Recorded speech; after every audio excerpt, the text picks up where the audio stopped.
podcast. You listen to Kendrick and Matt on the Slip and Dip podcast.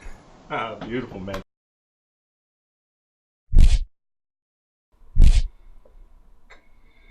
What is up, people? Welcome back to the Slip and Dip podcast, episode 103, coming to you on a Sunday evening. We have a fantastic show lined up for you guys. 3 guests.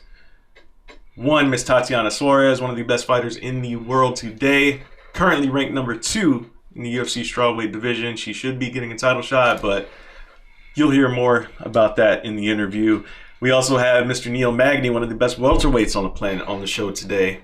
And Rick Glaser, boxing insider, worldwide boxing insider, with the wealth of knowledge in the world of boxing. He's one of those guys, you press play and let it run, and you guys will hear that in the interview. And so, anyways, Kendrick, what's been going on, man?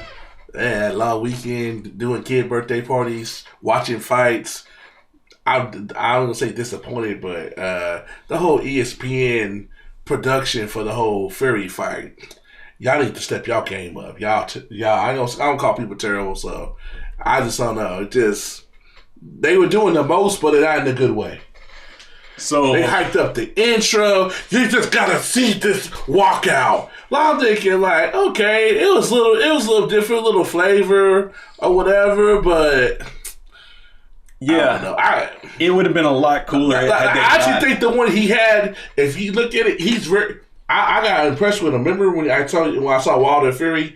If you see the music that he came out, they were playing when he had the Serious Black thing. That's what he came out to against Wilder. But he walked halfway up and came back and then put some European stuff and then walked back out and actually got to the ring. Yeah. So they should just let him just be a flair for the moment. The guy's timing is spot on. You can't teach him in the theatrics and him knowing when to wink, and Tyson Fury's that guy. He's got it. You can't teach that. But all the hype up, they just undersold it, so it diminished what he did. Oversold. If they would have said nothing and saw that, I probably would have been like, oh, we got this dude that's ain't from America doing some Rocky IV stuff. No, they're going to talk to all this. It's like, well, this is what you've been talking about for the last 20 minutes. 1,000%. Joe Tessitore ruined the moment.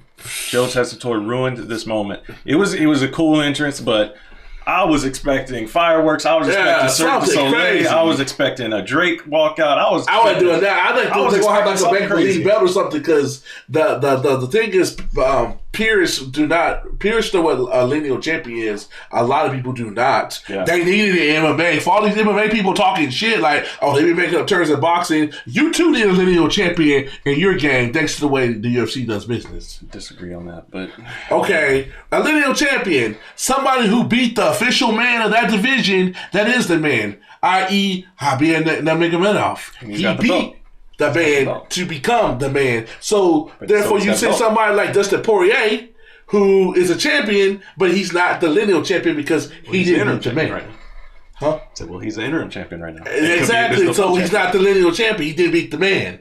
Well, like when you have multiple belts, that's when you need a lineal champion. At the end of the day, yeah, they don't got like four the craziest. I will give that. They don't got the ABC belts that is boxing. No. But when you have multiple champions in the same weight class, you have to have some order. You do. The lineal champion establishes that. Undisputed and interim. How the hell you undisputed if there's another champion? That's the point. You can prove my point. It's interim. So what is Habib then? Habib is the undisputed champion. No, he's not. There's no undisputed champion if there's another champion. See, this is not playing. There's no undisputed champion in any sport if there's another champion in the same. Like, for instance, the Raptors are the undisputed NBA champions. And it's not like the Warriors got a trophy too. He's the disputed champion right now. You're crazy now, He's bro. the disputed champion. You're going to skip Bandits on here. There's no undisputed. Is the disputed champion. He was the undisputed champion until the NO championship came about. I'll give him that because he was, but now he's just the world champion. Well, that's what it is. But yeah, why are they fighting each other then for? What are they fighting for? If you would have more cross promotion in MMA, then I would agree with having a lineal champion. There's no reason to have one when these promotions are so sectioned off to where it's literally UFC fighting UFC. Like there's no, like in boxing, like you said, there's so many different boxing organizations, so many different belts, four different belts.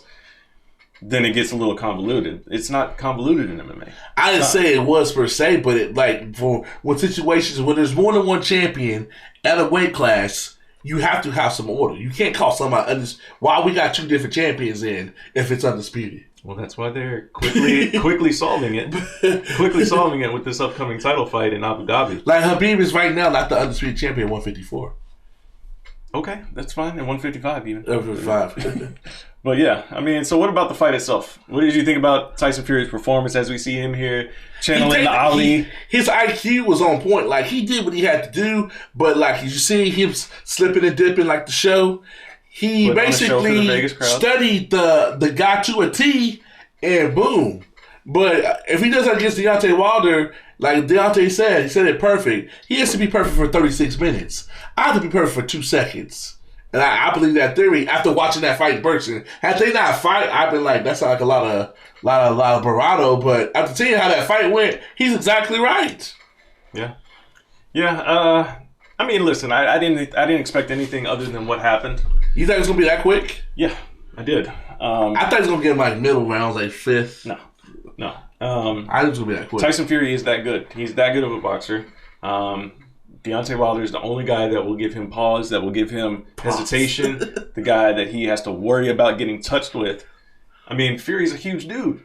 I know some people recognize how big he is and how hard he is to hit, and with his elusiveness and his head movement and all that good stuff. But he didn't have that good against Deontay. I caught the lead. He was like this, it was working. Because like when he's got caught the second time, he was leaning back. He wasn't doing all this. He really would have got knocked out. It's still a component of head movement for sure. But, he's definitely that guy. Arguably number one, 1A, 1B, you want to put him and Wilder up there.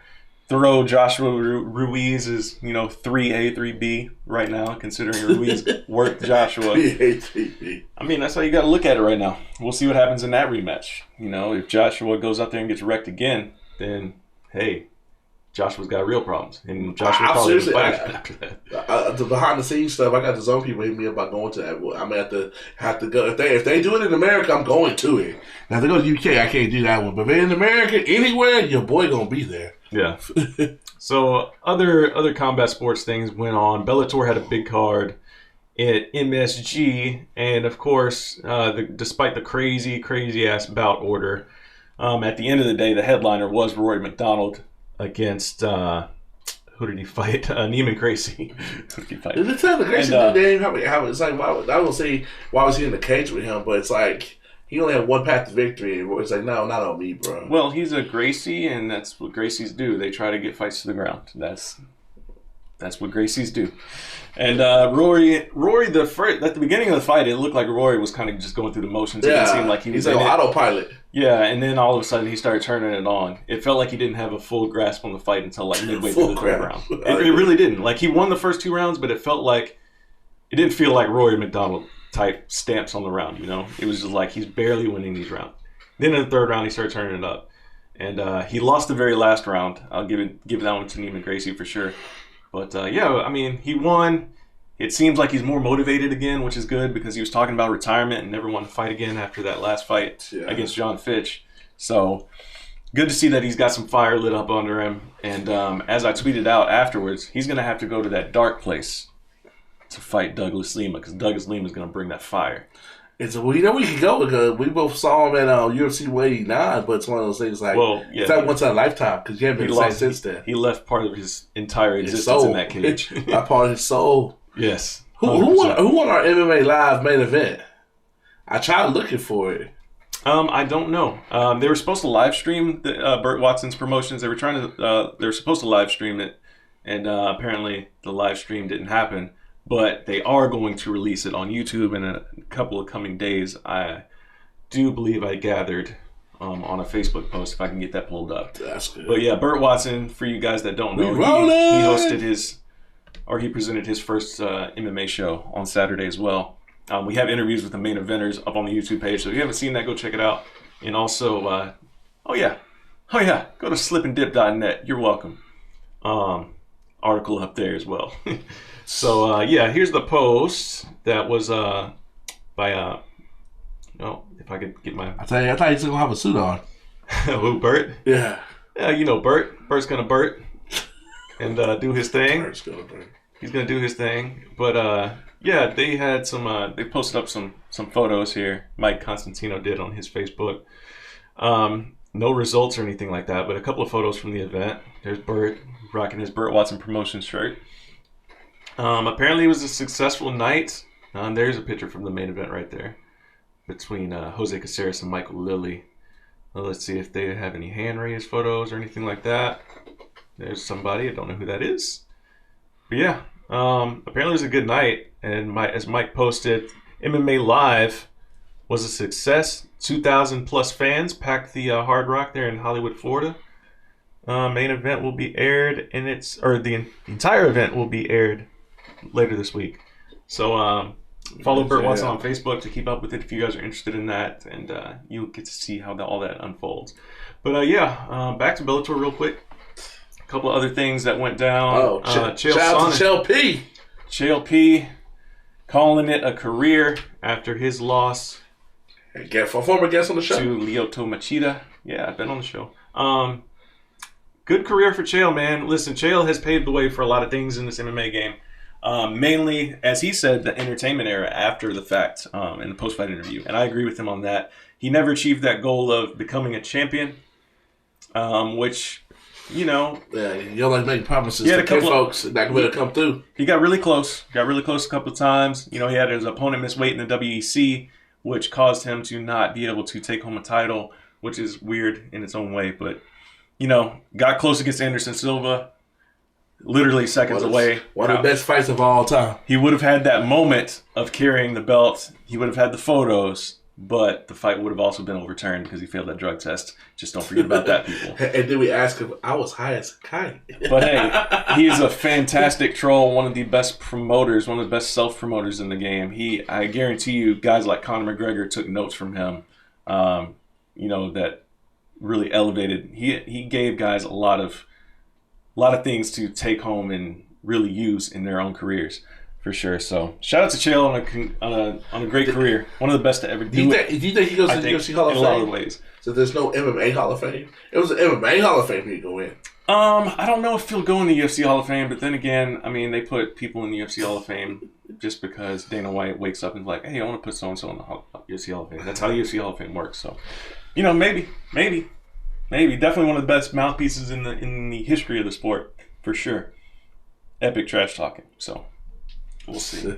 We'll see how it works out for him. But yeah, good. You know, as one thing as we always say in MMA, no retirement is forever, especially when you're in Bellator already. But one thing I will say about Chael's career, one thing I will say about Chael's career, man, he faced damn near the best of the best in the fight game. Like, he went in there against the best there was. Anderson Silva, John Jones, Anderson Silva, Rampage, Lyoto Machida. The resume and those names on that resume is crazy, you know. But, you know, whether or not he won those fights or not, he never turned a fight down. Tito Ortiz, you know, I mean, he came to fight. Yeah, he would always show up to fight, man. So shout out to Chael, man. Good dude. Really good dude. That's one last thing on Chael. If people have not interacted with Chael outside of an event, outside of a fight promotion, outside of a live microphone and a camera on him, he's genuinely a nice dude. Genuinely nice dude. Like, he cares about, like, he's very humble. And I just want people to know that about him if they haven't had that opportunity to experience him in that capacity. So, my thing is, the first UFC event I went to at UFC 166, Velasquez and Dos Santos 3, I see him walking the concourse and telling us it was my first time to a fight, and I might try to get to the media row. He literally sat like 2 seats over from me. It's like, how is this just to be here? Like, it's one thing to see us on TV, but to see us here, I'm like kid in the candy store. Yeah. Chael talking to me? Yeah. Oh yeah. Oh, one last thing. I got to go over this, and then we'll get out of here. Kyoji Horiguchi, man. So they did this thing with Bellator. If you guys are not familiar, obviously, I mean, if you're watching the show, you should be. So they did a cross promotion with Ryzen, where they did, you know, they brought over Kyoji Horiguchi, one of the best bantamweights in the world, to face Darren Caldwell. Winner obviously takes home a belt from Bellator, and he's going to be bringing that belt back over to Japan with Ryzen, and if they do a rematch again, it'll be their third fight. Are you on that? To me, it's like unrealistic. It's like somebody from back in the day from WCW going to WWE. No. I mean, it's cross promotion. I mean, the best fighters. You think they're gonna do that? People are gonna do this on the norm. I don't think it'll be a norm, but I think it'll be a thing with Bellator and Ryzen at least with those two. So that's really cool, man, because I like to see the fact that we really get to see. It's kind of like a page from boxing, regardless of what organization you're in. If you're the best, if you're a champion, we want to see you fight our champion, and I love that. So we get a little champion over here. Yeah, I mean, possibly, possibly. That's one of those things that'll get you in that right direction. But I hope one championship jumps on board with this cross promotion thing, so we can get a Demetrius Johnson Kyoji Horiguchi rematch at some point for all the belts. That would be dope. So I'm still puzzled about. I'm not gonna puzzle. That's not the right word, but I don't know. Because I see some people on Twitter saying it's gimmicky, and I see some people like, we need to do this all the time. They need to do this with the UFC. It's kind of like that's unrealistic. So it's kind of one of those things. Like, I think we need multiple. It's too early to say one way or another. Like this is stupid. But we know we ain't gonna see it with the UFC, with any UFC fighter. Yeah. I wonder if they would do a one-off. The only reason I say they would do a one-off, who would have thought this time last year they would trade Demetrius Johnson? That's why I say they could do a one-off for whatever reason. Mm-hmm. They might do a one-off. It'd be some vague circumstance. Yeah. Maybe. I mean, listen, I'm all for the cross promotion. Again, like, I don't want there to be any questions in MMA. Like, I want to see the best fight the best. And if that means that, hey, we got to move a guy from this promotion just for this event to, fight whoever, let's do it. Even if it is one-off, let's do it. Why not? Let's prove some stuff. So let's get out of here, man. We got three interviews to get on episode 103. A couple of quick notes for you guys. Slipanddip.net is a place to go. We will be posting, obviously, all of our interviews and things like that here. The site is still kind of under construction, but hey, we got it rocking. It's there. Add it to your bookmarks, slipanddip.net. You can find everything from the show there, all the links, everything like that. It's all there. It's coming together nicely, so check us out there. And if you are listening on YouTube, please hit that subscribe button. If you're watching on YouTube, hit that subscribe button. If you're listening on iTunes, leave us a review. 5 stars, please. It helps the visibility out. It's free to help grow the show by getting more eyes on the program. And if you're feeling benevolent, hit that Cash App link, hit that Venmo link in the description below on YouTube. We would definitely appreciate it. And until next week, guys, until episode 104, we're sending you home with Tatiana Suarez, Neil Magny, and Rick Glazer. Enjoy the rest of the show. Till next week. Please welcome back to the Slip and Dip podcast. Becoming a friend of the show, one of the best women fighters in the world today in MMA. Not best 115-pounder, not best 125, best pound for pound women in the world today, Miss Tatiana Suarez. How you feel a week later after getting that win? What an introduction I got. Wow. All right. Well-deserved introduction. Blessed. And still undefeated, might I add. Right. How do I feel? I feel good. My neck's, still hurting, but, I have some ideas of what we're going to try to do to help it and, get that better so I can fight again. But, yeah, so we'll see. I'm just trying to let it heal because I literally had 3 bad stingers each week. So 1 each week before the fight, and then during the fight I had it again. So I'm just trying to let it rest and not mess with it for a little bit, Did you have to be so open with your injury? Because a lot of fighters in MMA and boxing, you have a toe falling off. I'm good. Do you think you have to be so open with your injury? Because people were criticizing you even though you got the job done, got your hand raised. It kind of goes like a win-loss for you. So you feel like you have to get ahead of things and be honest with your injury so people are like, oh, that's what happened in that fight. No, I just wanted them to know that I was hurt because you probably won't see me, really quickly. I won't turn around very quickly. So I just wanted everybody to know, that like I probably won't be fighting within the next few months. And they did offer me a fight, and I said no because I'm not ready to fight again with this injury. Was that a title fight? No, it was another fight, but wow. it would be August 2nd. And Wow. which is like that's not enough time for me to like heal up and start training again. Because I like with this type of injury, like with neck injuries, they're like, it's not, like an arm or a leg, like you can further damage yourself if you keep just like messing with it. And I've experienced that firsthand. This was my injury that I had when I wrestled, and that's why I stopped wrestling. So I just want to be ultra careful with my body and make sure that I heal up and that, I don't run into bigger problems in the future.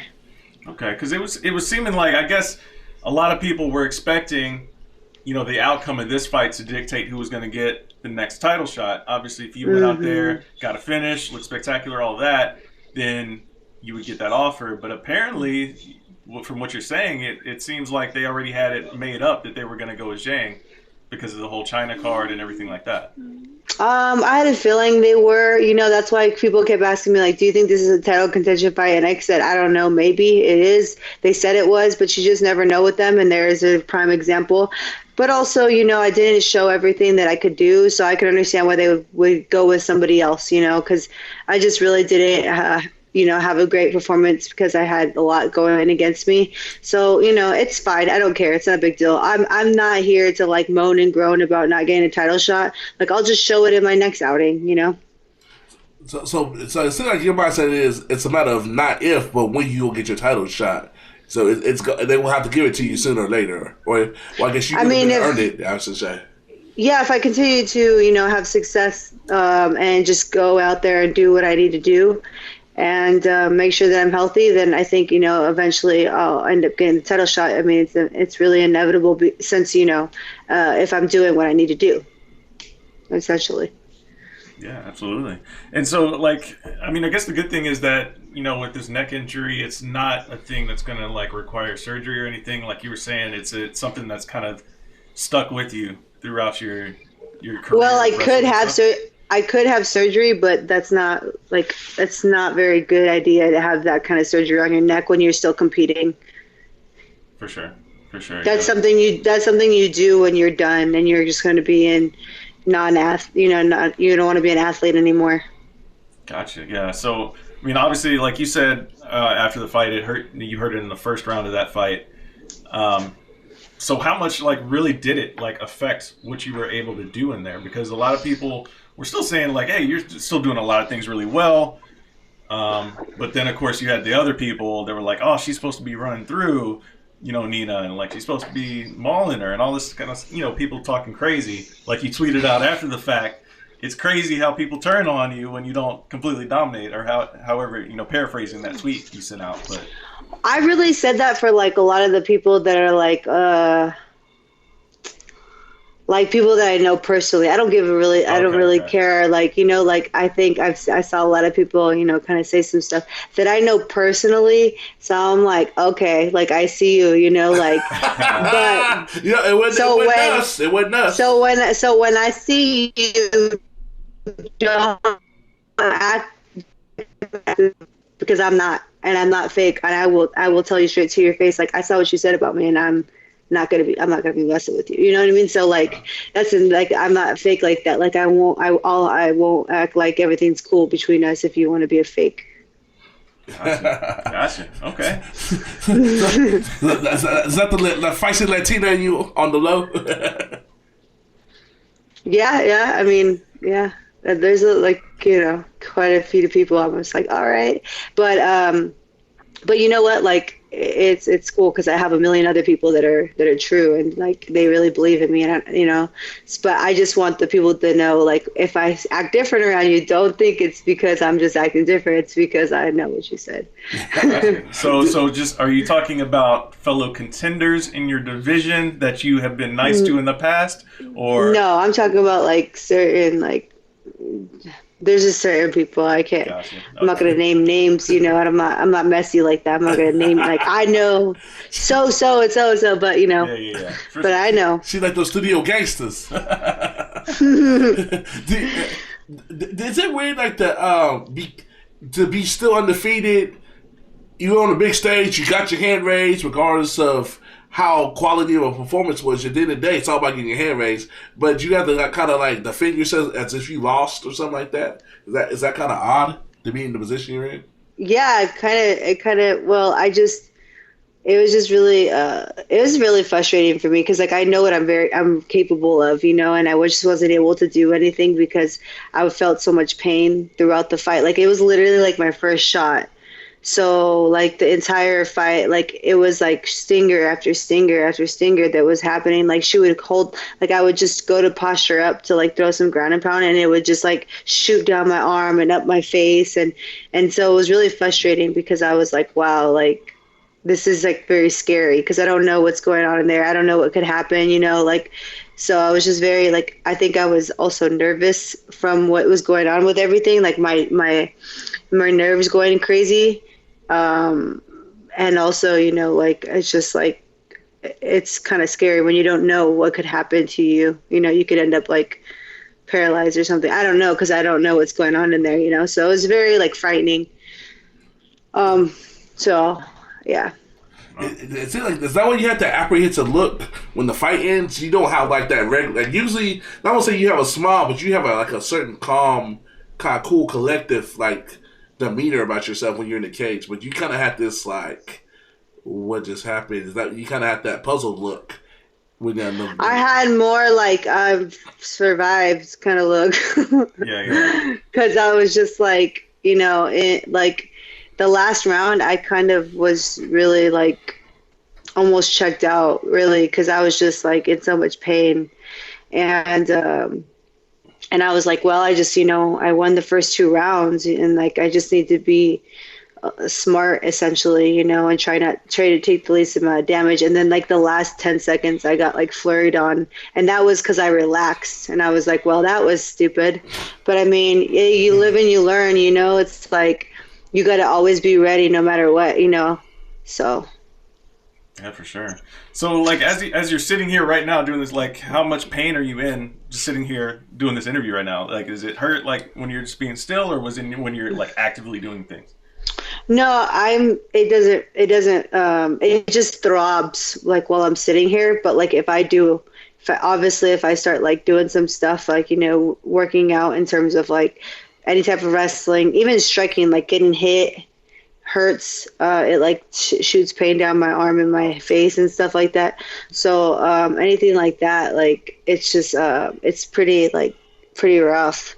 Mm-hmm. So they told me to get like they wanted me to do like a epidural shot or whatever. I got to make sure that my phone's not going to die. That's why I keep looking around. Hold on 1 second. Tatiana, do you see yourself back in the octagon in 2019? Yes. I told them probably around October. Okay. I feel like that's sufficient amount of time to actually let it heal, and then, you know, start training again. I think that's like sufficient amount of time, because like I think obviously like I didn't really have a choice because I got hurt like 2 weeks before the fight, so it's not like I can let it heal or I can stop training, you know. So I didn't really have time. And then like the week before I fought, I hurt it again, and then the week I hurt it. So I just didn't have time to really, like, I didn't let it heal or nothing. So this is good that I can like let it heal and then feel safe about it and feel safe about going out and training again, you know, because it's scary when you're like getting stingers all the time. So I just want to like make sure that it's not inflamed anymore and then start training again. Yeah, for sure. And I mean, honestly, it's really good to hear that you're not rushing back in there, you know, to try to take a fight and, you know, make things a lot worse for yourself. Because we, you know, like Kendrick mentioned a second ago, we always hear all the time where guys will rush back in there, guys and girls will rush back in there just to get another fight, just to, you know, oh, I can't turn down anything the UFC offers type thing. So, I mean, yeah. I think, so you feel like you're in that position where like, hey, this is my career type thing. Like you're going to make sure you're in control at all times.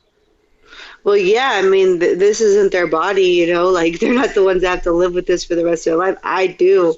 So, I want to make sure I'm healthy after fighting as well, so I got to make sure I take care of myself and do what's right for my health and my future. Yeah, that's really refreshing here, honestly. I mean, this seems like a simple thing, but it's we hear things from, fighters all the time where it's just like, why did you do that to yourself? Or why did you put yourself in that position?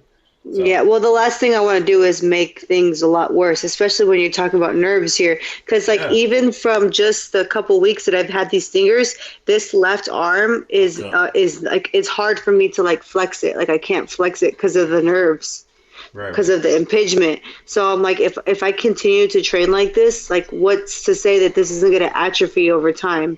You know what I mean? So, I mean, like, I literally was at yoga, and I couldn't even do 5 pounds of, like, doing this. Like, I couldn't even do that. I was like, okay, like, this is obviously something wrong, because I could definitely do a lot more than that. Yeah. Do you think that a fight with you, Michelle Watterson, will be sufficient enough to declare a number one contender, so y'all can go and handle that out? It won't be no more speculation whenever you come back. If she wants to wait, yeah, I'm down. You don't think there's any speculation right now, right? Speculation for what? Because she's out there campaigning for a title shot. And why does she even get, like, she's not getting it, so what does it matter for her? She's, whatever, Zane got it, so it's not even, like, you know what I mean? Yeah. I bet she thinks she feels she's put in her time. Okay.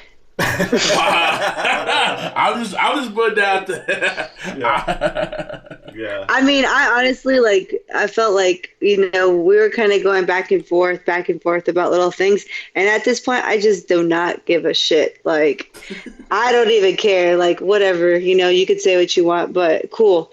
Like, if you want the next title shot, it's cool. Like, that's fine. You can have it. Like, I don't really care at this point, because I'm not in any, like, type of, I'm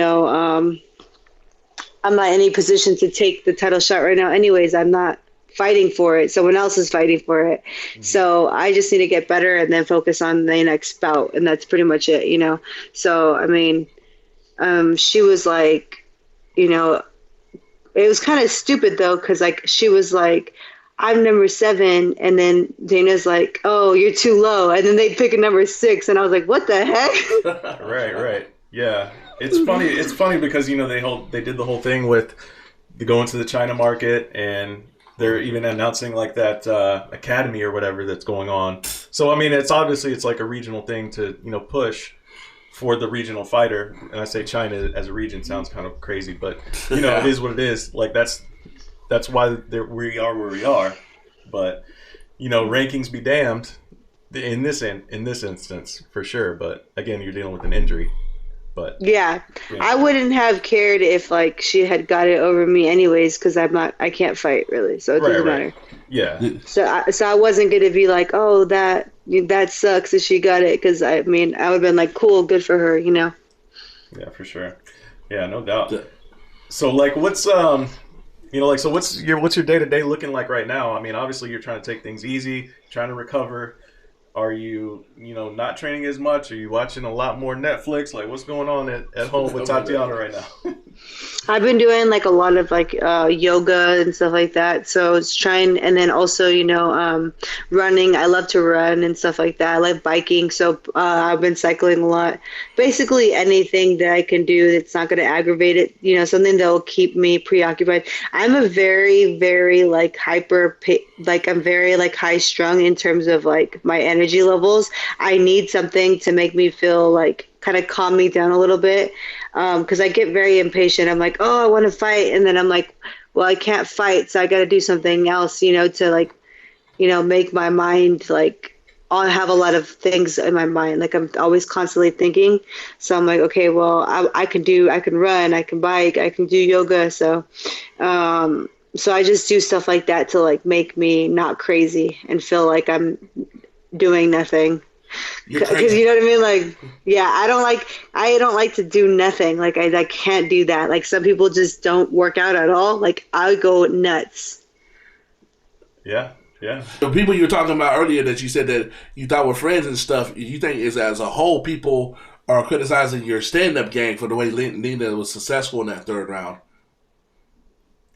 I don't know what they're saying. I didn't really I didn't read any of the lot of the comments. I just heard certain interviews with people, so that's kind of how I knew what people were saying. But I didn't read every single comment on Instagram and Twitter and all that stuff. So I don't really know what people are talking about.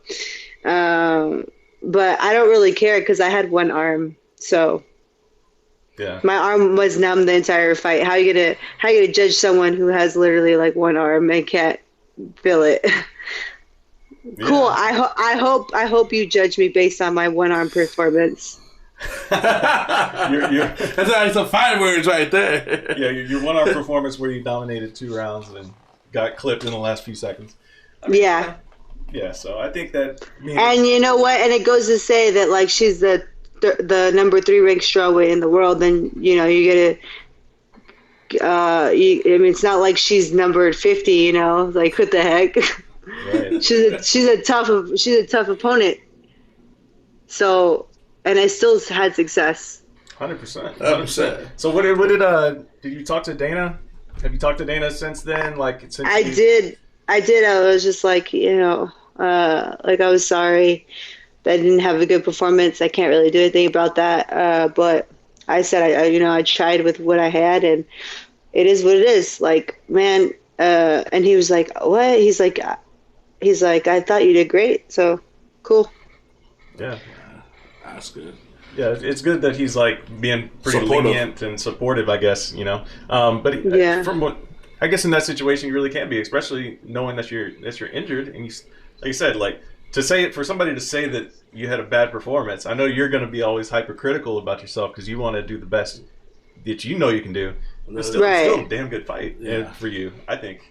Like I say, you got the hand raised and you dominated 2 out of 3 rounds. I just keep my head up and be like, and still undefeated.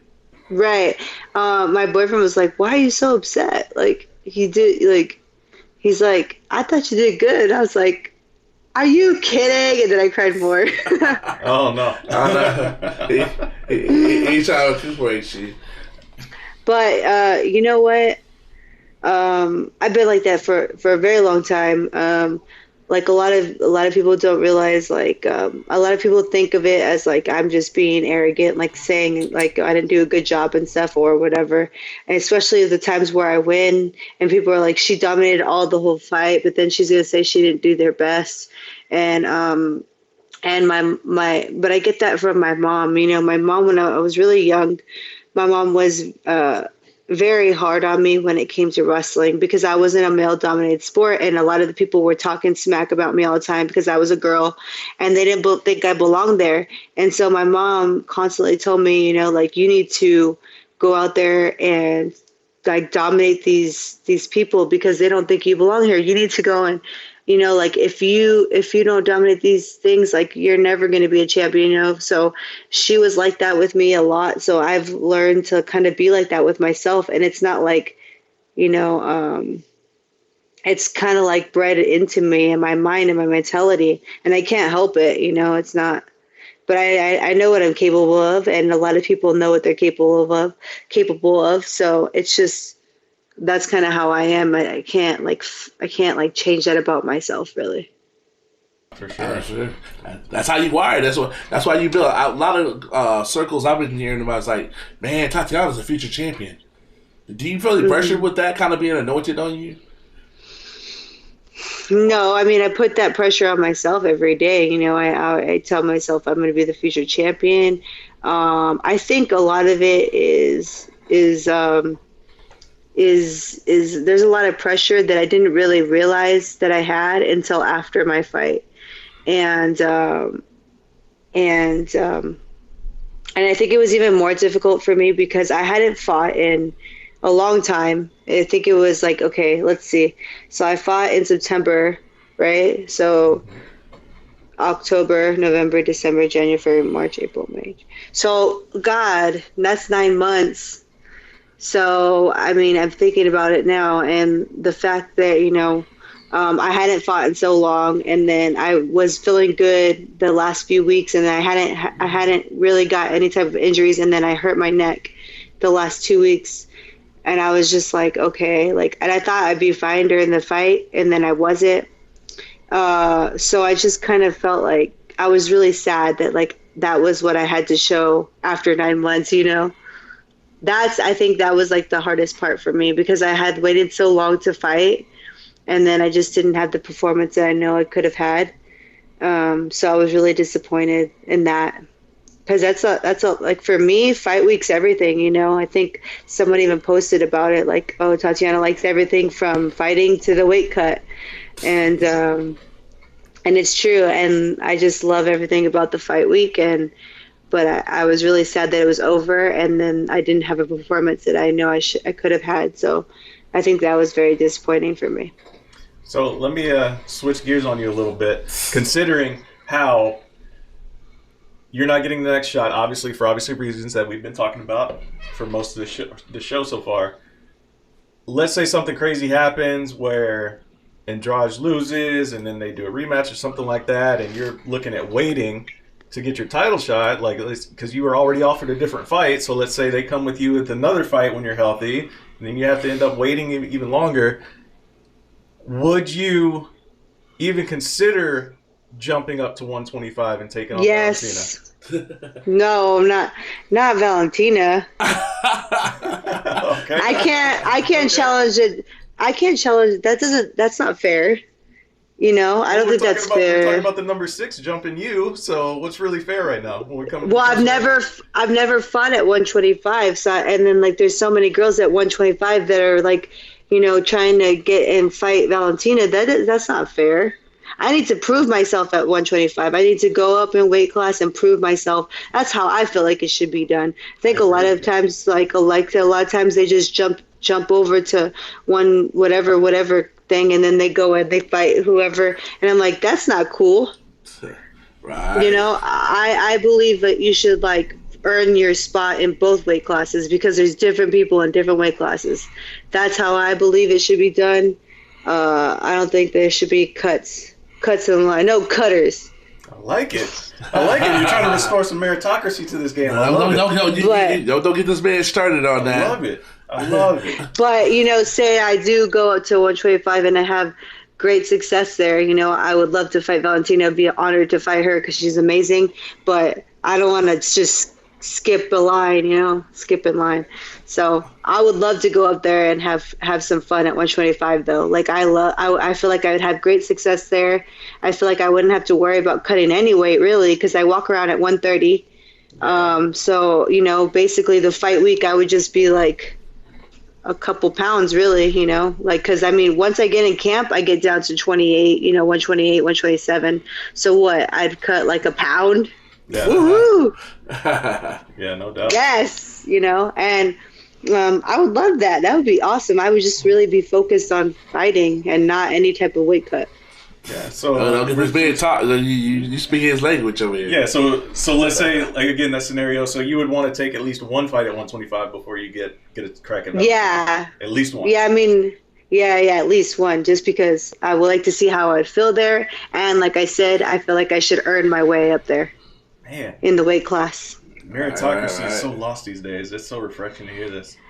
Really well, yeah, I'm like, I just don't. I think it sucks, you know, for the people that are working so hard at that weight class and trying to climb the ranks and stuff, and then I just like, back up, here I am. You know, like that's not cool. So I would like to do it, but like, make sure I do it the right way, you know, and in a fair way. Yeah, for sure. Yeah, that's. I mean, hopefully it doesn't come to that where you do have to, you know, jump weight classes. Even though that's something you've said in the past, that's something you want to do eventually. Yeah, hopefully definitely. They don't want to get like fast tracked on you. You know. Well, another thing is like I'm pretty sure, you know, I heard a couple of people are trying to fight for the title, like, you know. So and one of them is my good friend.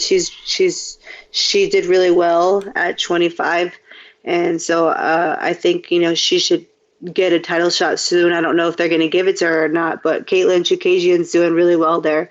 So, you know, if I was like going up and then just be like, oh, sorry, friend. Yeah, just cut her off, right?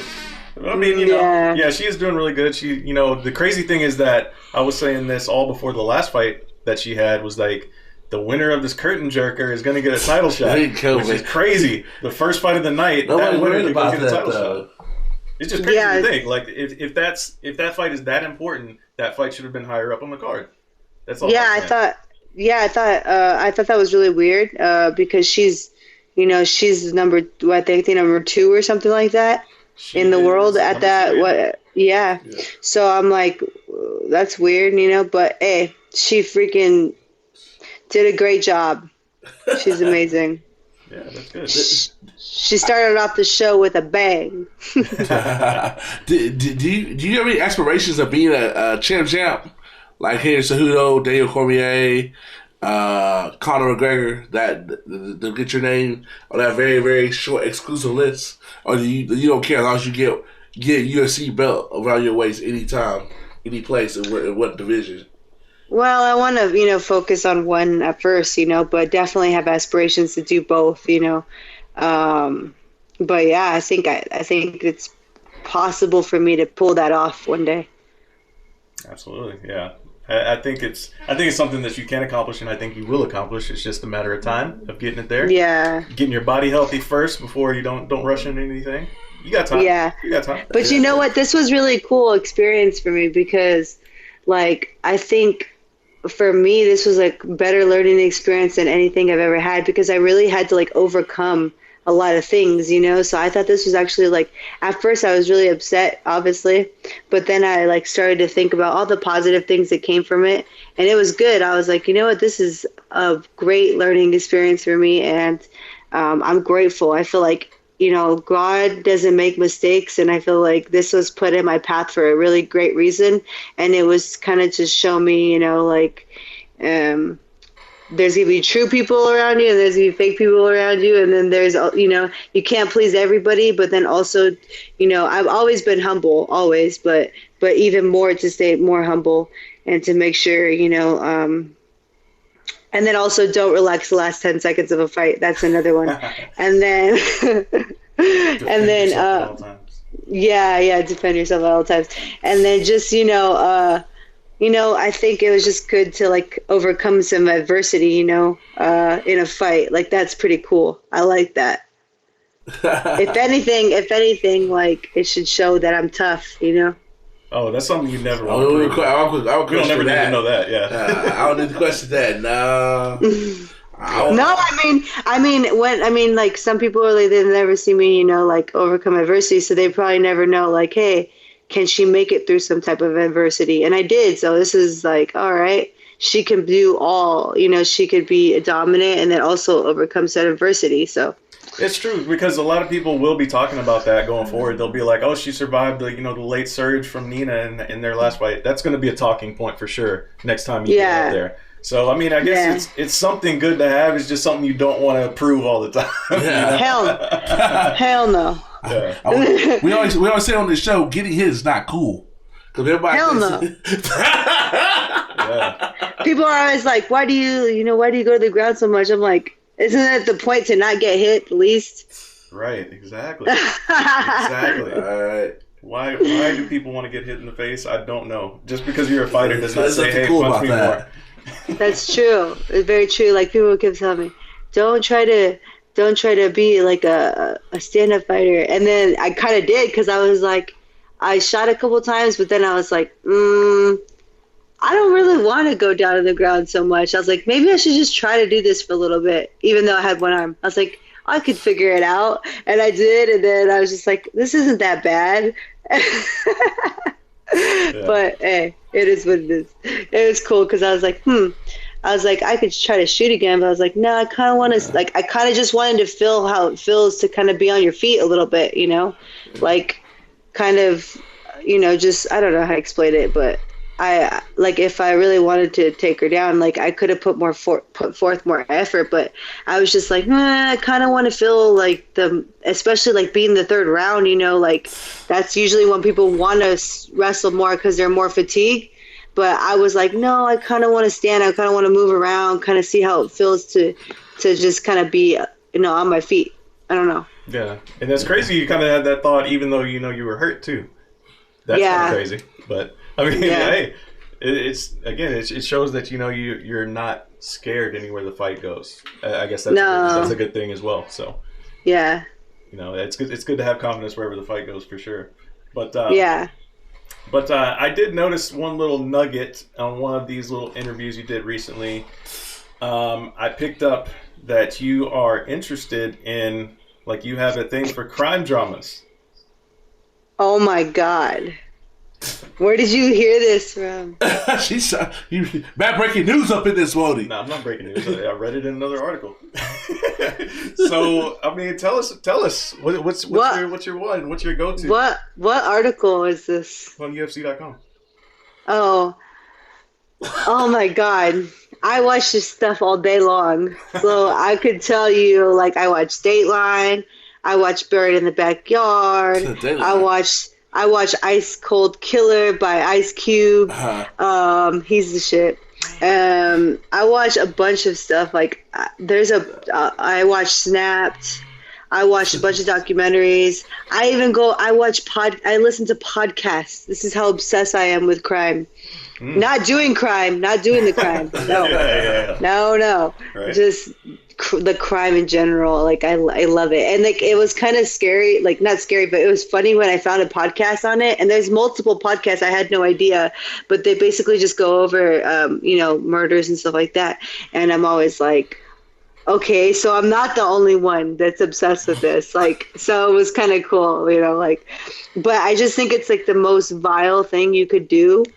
And it's crazy. Like, for me, it's more about like the motive. It's more about the mentality behind it, and stuff like that. Like, what drove you to do this insane act? Like, that's kind of how I like that part of it. Like, I don't know. That I like it, but I like to know, like, why did they do that? What was what's going on in their mind, Right. So, I'm like, where's your mind at? Why are you They like the spouse always did it.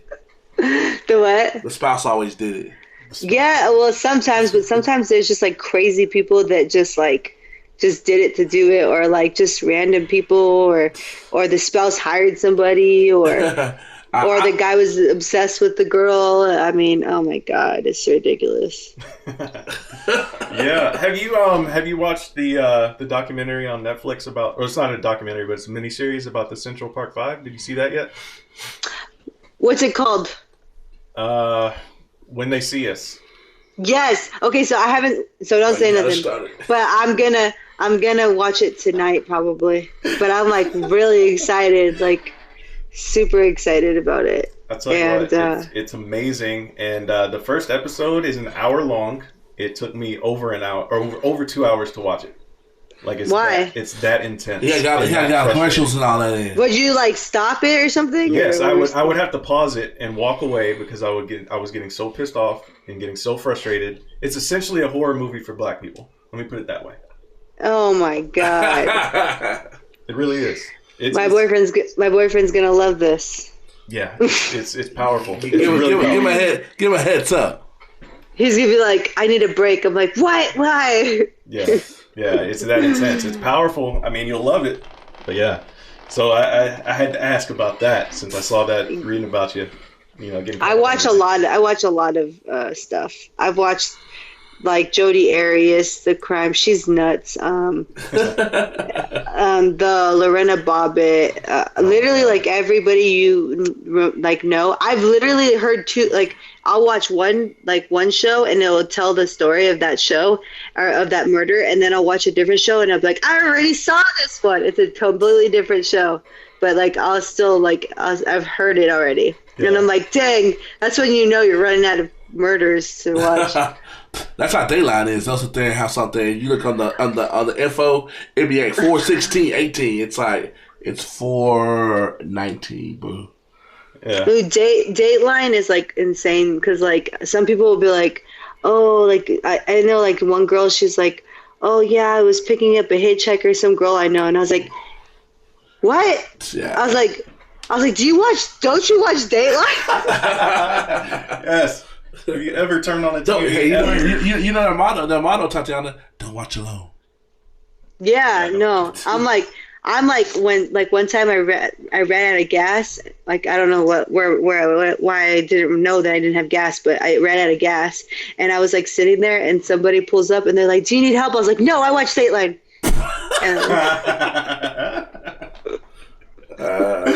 And they just looked at me like I was crazy, and I was like so serious. I'm like, no.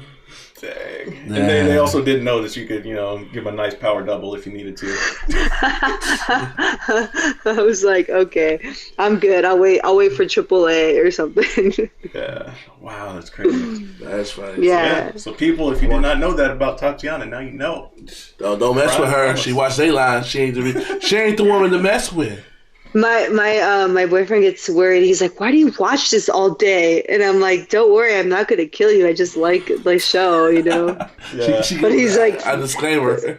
He's like freaked out by it, and it's funny because like other women that I know that are obsessed with it, their husbands are the same. They're like, "Why do you watch that so much?" And they're like freaked out.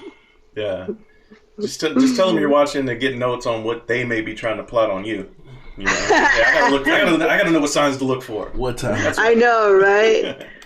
Like, man, that's funny. But yeah. For sure. Well, Tatiana, thank you for coming on the show once again. It's always fun talking to you, getting caught up with one of the best fighters on the planet. Thank you, guys. Hopefully You're so great. We'll definitely check on you. Get well. Hopefully you don't have to go through no surgery. We'll be pulling for you not to get the surgery. No, I'm not going to do that. Not until after I'm done. Not until after I'm done fighting. Gotcha. Yeah.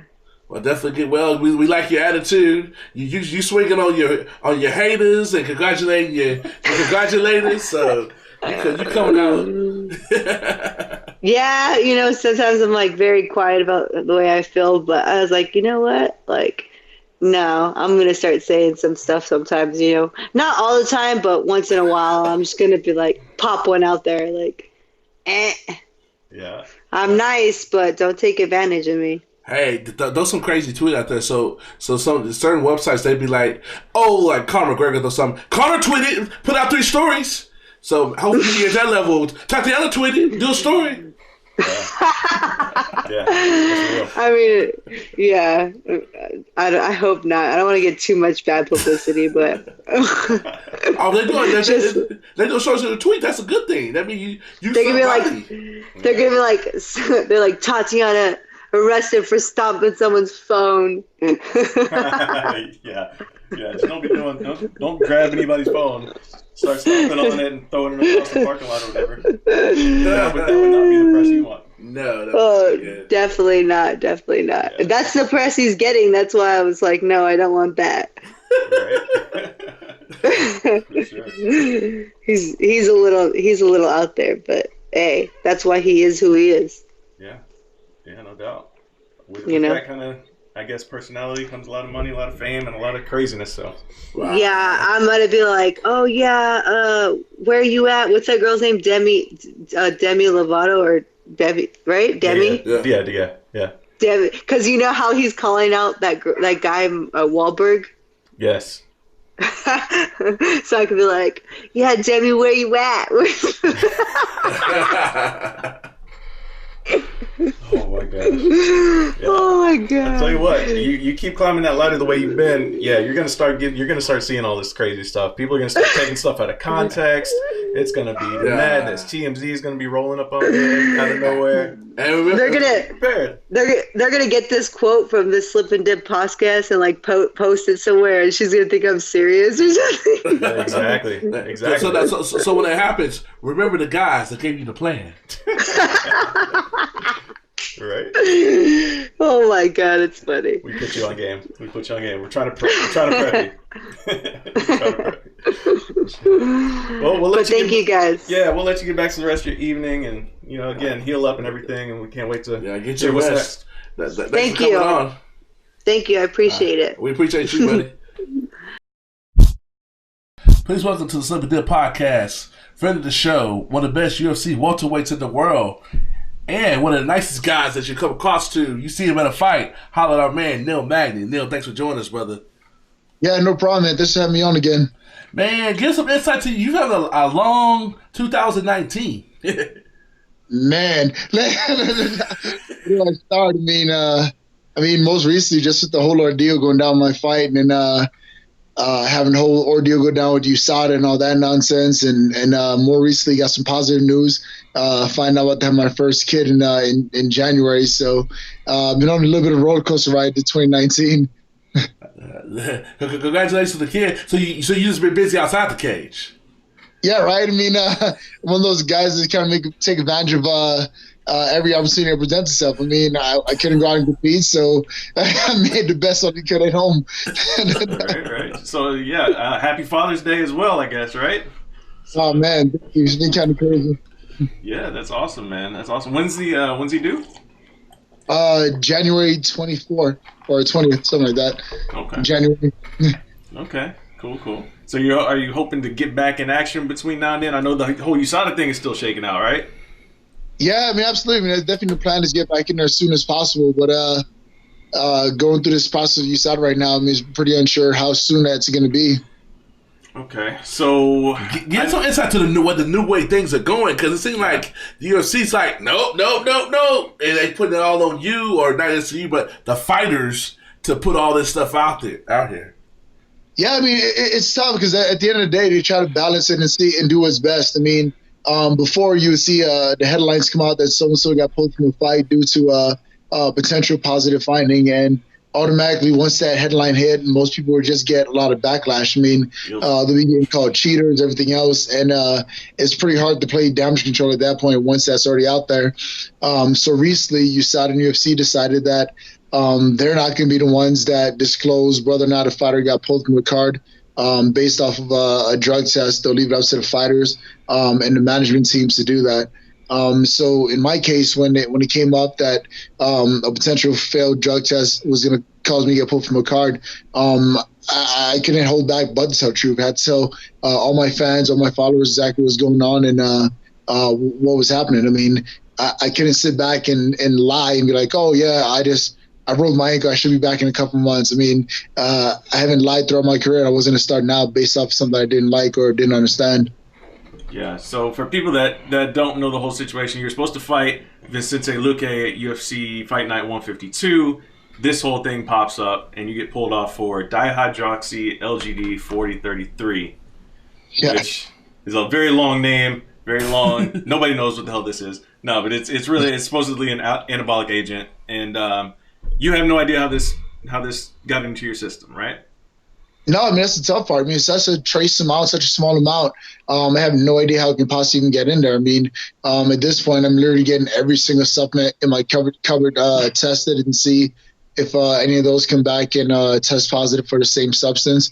In addition to that, I mean, just doing a simple Google research or lookup, I mean, this particular substance is found in a lot of other common things. I mean, it's found in all types of lotions, gels, and creams, and that kind of thing. So literally, I'm in a position where it could be anything that causes this positive finding. So I'm just completely lost. I'm hoping in the best case scenario, I can find a substance that had it in there that I was taking, and we kind of trace the contamination. But other than that, I mean, I'm at a complete loss for what's going on with this thing right now. Okay. So I saw you posted on Instagram a week ago. You had another sample, and you were clear on that one. So yeah. That's one of the things I try to make a point. I mean, just try to be as transparent as possible going throughout this process. I mean, it's a new process for me. It's the first time going through anything like this. And as soon as I find out some information, I try to share with as many people as possible who care to know it. I mean, I got tested 3 times in a matter of 30 days, and all those 3 tests, only one came back positive for trace amounts of this banned substance. So all those things point in the direction that it was contamination and not intentional ingestion or anything like that. So do you plan going Yoel Romero on the company that's kind of, I won't say ruining your career, but bringing some drama to your life? And yeah, I mean, some money. Yeah, big time. I mean, with this whole process going down, I mean, I had to hire a chemist, hire a lawyer, hire labs. I mean, missed out on the payday. Like, I mean, they just, Yeah, this thing just spiraled out of control real quick. I mean, it's getting expensive real fast. So, the faster I can get down to the bottom of this thing and get back into the cage, I mean, the better off life will be for me as well. So, I'm trying my best to do what I can to corroborate USADA and get to the bottom of this. Cool. So what's it like for the day-to-day process right now? Is it just like you're still going about your daily life, and are they calling you every other day? Like, how does that process shake out from your perspective? Honestly, it's pretty frustrating. It's like a hurry up and wait type thing. I mean, at some point, something will come up, like, hey, we need this information right away.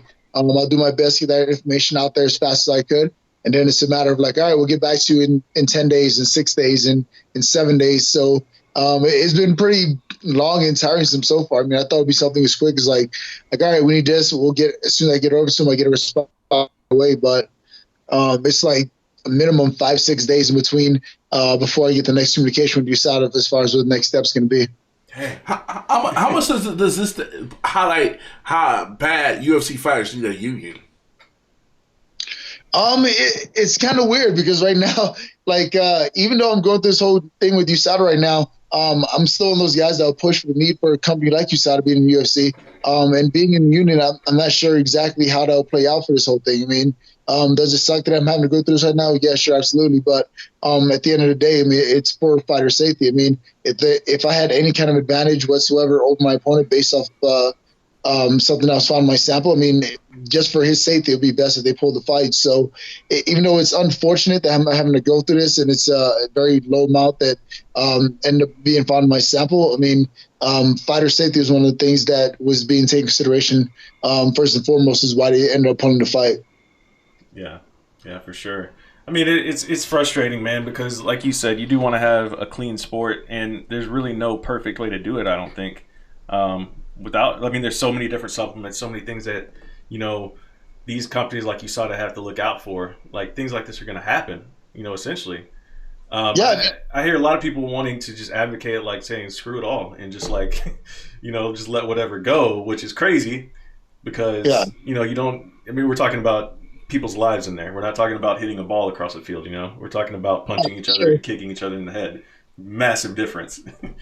So. Yeah, I mean, that's the tough part. I mean, no one can argue the fact that since USADA came in, they've been a huge deterrence as far as like cutting back on people using bad substances. I mean, you can see a lot of fighters who look drastically different between and post USADA. I mean, it's just the truth. I mean, no one can deny that. Whether we like USADA or not, one thing we can't deny is it's a great deterrence. And a lot of people have been deterred from using bad substances because of them. So that part we can't deny. But the other side of it all is so it's not necessarily doing too good of a job. It's making it unfair to athletes and supplement companies at this point. I mean, you can have a company who's actually doing their best to actually send their product off to a lab and get a third party tested for contaminants. But even if they do that, they're not going through the level of scrutiny that USADA is. And the very same product can come back positive from USADA, but yet negative from any other lab because of level of scrutiny that USADA takes it through. So it's kind of it's a weird balance, man. I mean, I think the best way to do it is USADA needs to use the science they have available to them and just kind of create like this thing where they can have a threshold amount that can determine whether or not it was contamination or intentional use or whatever, and then use that science to kind of actually keep the fighter safe. I mean, if you can look at somebody's sample and say like, oh, this is a trace amount, there's no advantage here. If he were to fight, he wouldn't have any advantage, so we're not going to pull the fight. We'll let it roll. I think both fighters are on a fair playing field, and there's no advantage one way or the other. We'll let that happen. Have you, the people I was here with Jeff? I remember Jeff Nowitzki because I was in Vegas when the whole John Jones stuff broke out, and then some lady I never met her. But do you think, like, you with your case being such an outlier and stuff, or so to speak of an outlier, kind of like Joel Romero's, that they should take you use your case to further on this process and to educate other fighters since it's such an outlier? I think it's actually working it sucks to have to be the guinea pig for it, but I think it's actually working out to advantage a lot of other fighters, not just myself. I mean, having to go through this. I mean, hopefully something good comes out of this where something happens where contamination is taken into consideration when it comes time to sanction fighters and that kind of thing. But like I was saying earlier, I mean, like, every other fighter who've ever had a positive test or whatever else, the first thing that the majority of people do is start attacking that person's character, whether it's John Jones or Romero. I mean, I'd have to admit myself, when Yoel Romero tested positive for a banned substance initially, I was just like, all right, look at the dude. He's 42 years old.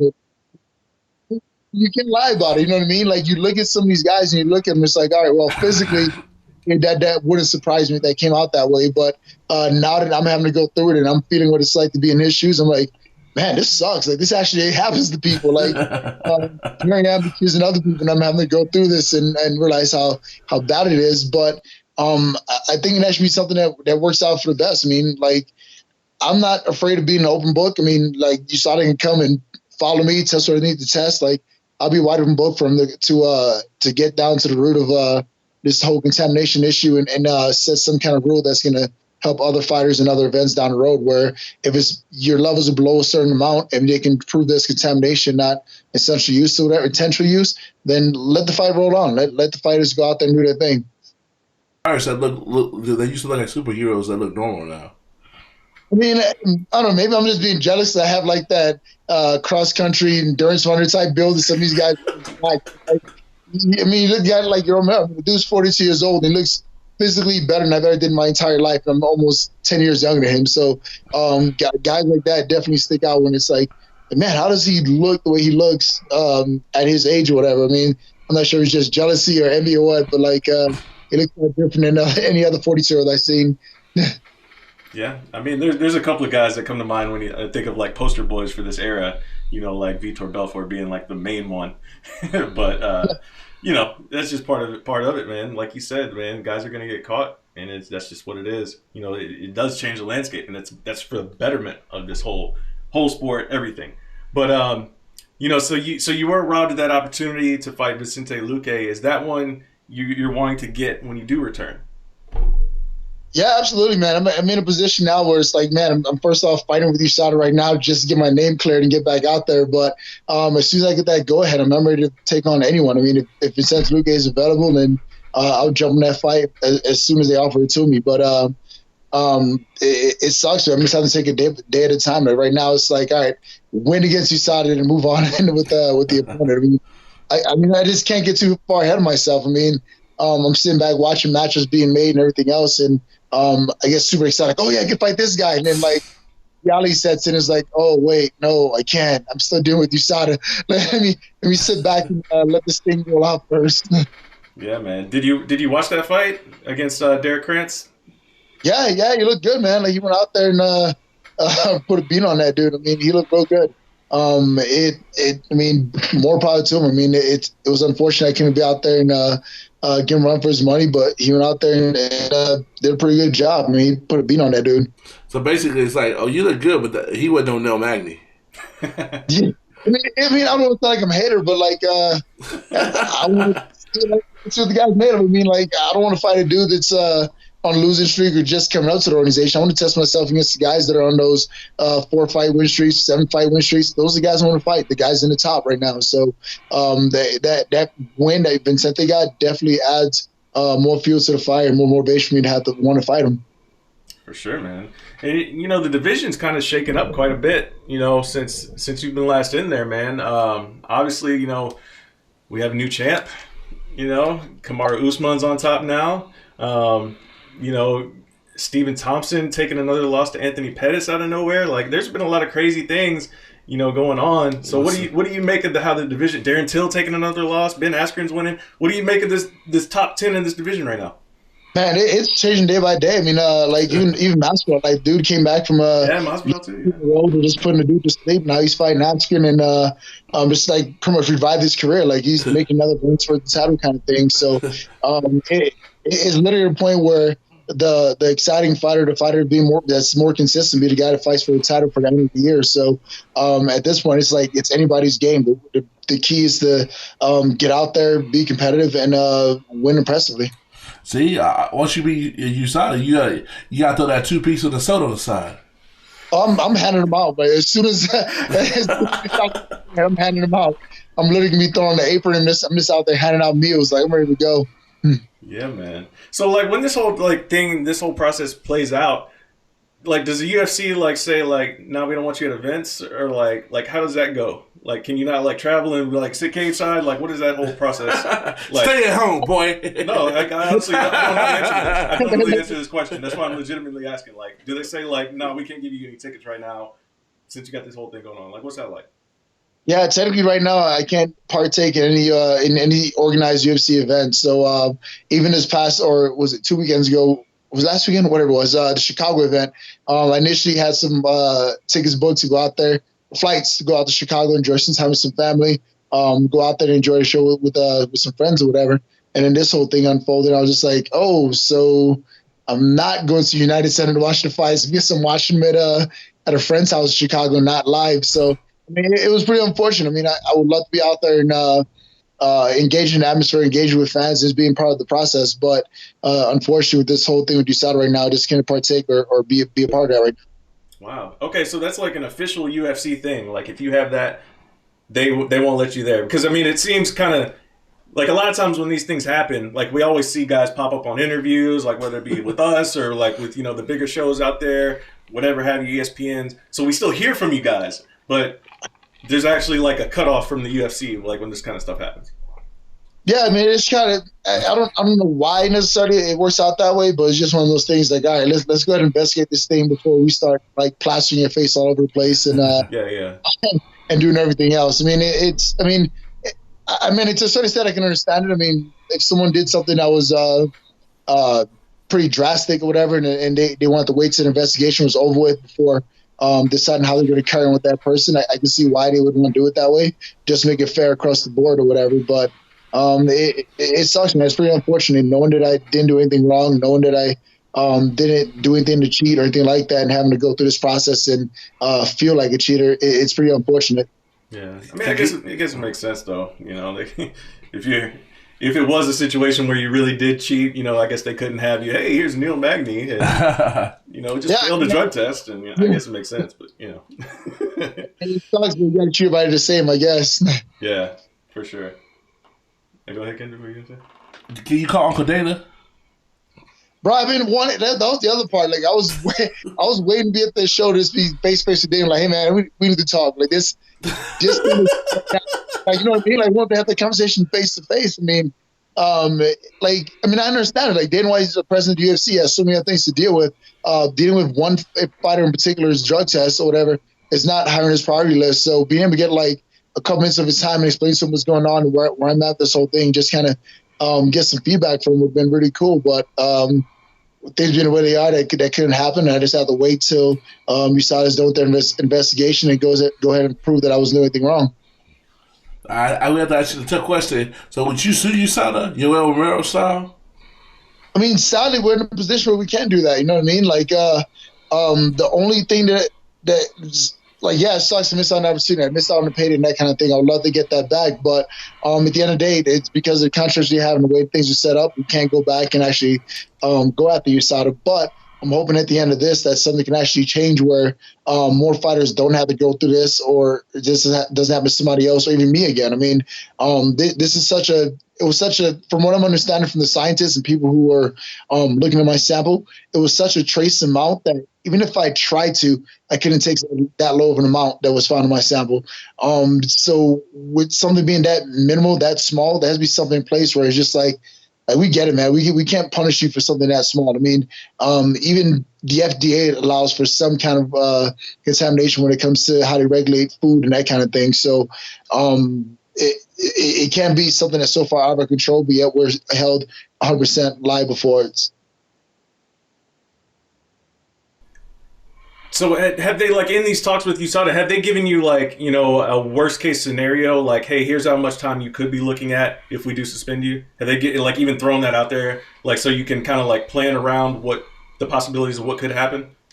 Yeah, I mean, sadly, that worst case scenario thing is that 2-year suspension. I mean, it's that max suspension of up to 2 years. So I mean, at this point, the only thing I can do is look at other fighters who went through a similar situation that I did and see what they've gotten and how it played out for them, and that kind of use that as a gauge. But it's different for every single person. I mean, some fighters have been fortunate enough where the summits they were taking were so blatantly like negatively labeled or whatever that was easy to like, oh yeah, that's the bad one or whatever. But like I said, I got tested 3 times in a matter of 30 days, and I didn't change anything. The supplements I've been taking are the same things I've been taking for the last 2-3 years since USADA's been around. So for this thing to come up out of nowhere and be a positive finding, be on the same supplement, it's kind of mind blowing to me. So I'm hoping we get to the bottom of it right away. We can resolve the issue. So it doesn't seem like you're tired of putting your detective hat on. You ready to put your octagon gloves back on. Bro, it's so ridiculous. I'm literally calling people out in the gym. Like I had a dude in the gym, like after every practice or in the locker room, he'll shower up and he'll start rubbing his body down with this lotion or whatever. I have to call him out like, hey, what's that lotion you put on your body after training or whatever? I need a picture of it. I need to do some research and find out what that is. I mean, that's how small of a amount it was. I mean, I'm sitting there having to like investigate what other people are doing and how it could have cross-contaminated in me and show positive in my drug test. I mean, it's getting kind of ridiculous, to be honest with you. I mean, if you saw, I mean, seriously, if they have scientists that can look at a sample and say, oh, this is contamination, not acceptable. Use that science. I mean, why have these people sit in the labs all day that get paid to research this stuff, just get all this science and research out there and then not use it? Like, oh, whatever, we'll just spend them anyway. Like no, use that research that you have and figure things out. For sure. So have you like heard anything about picograms and pulsing effects? Have you heard this defense as a potential for scientific? You? I mean, about the John Jones, aka the John Jones defense. Yeah, I mean, and that's the thing. Like, sadly, like in John Jones's case, or whatever, like when he was doing his positive fighting and things like that, most people just like bring up his personal life and attack his character. It was like, oh, that dude's this, that dude's that. No wonder he failed the drug test. Like, they bring up everything up in his personal life to try to account for what showed up when you saw the test, and the two have nothing to do with each other. What he does in his like recreationally outside of competing, whatever, has nothing to do with what he does when it comes to the test that USADA are doing. But people use that stuff anyway. So being in a position now where it happened to me, and I know for a fact that what I go through and how I live my life, whatever, I can actually use that and be that open door to be like, hey man, let's full on investigate this and see what's going on and try to prevent this from happening in the future again. Because the sad part is, even if I do get a minimum suspension of say like 3 months, whatever it may be, like, all right, we'll call it contamination, I can fail a drug test the very next day because I have no idea what made me test positive to begin with.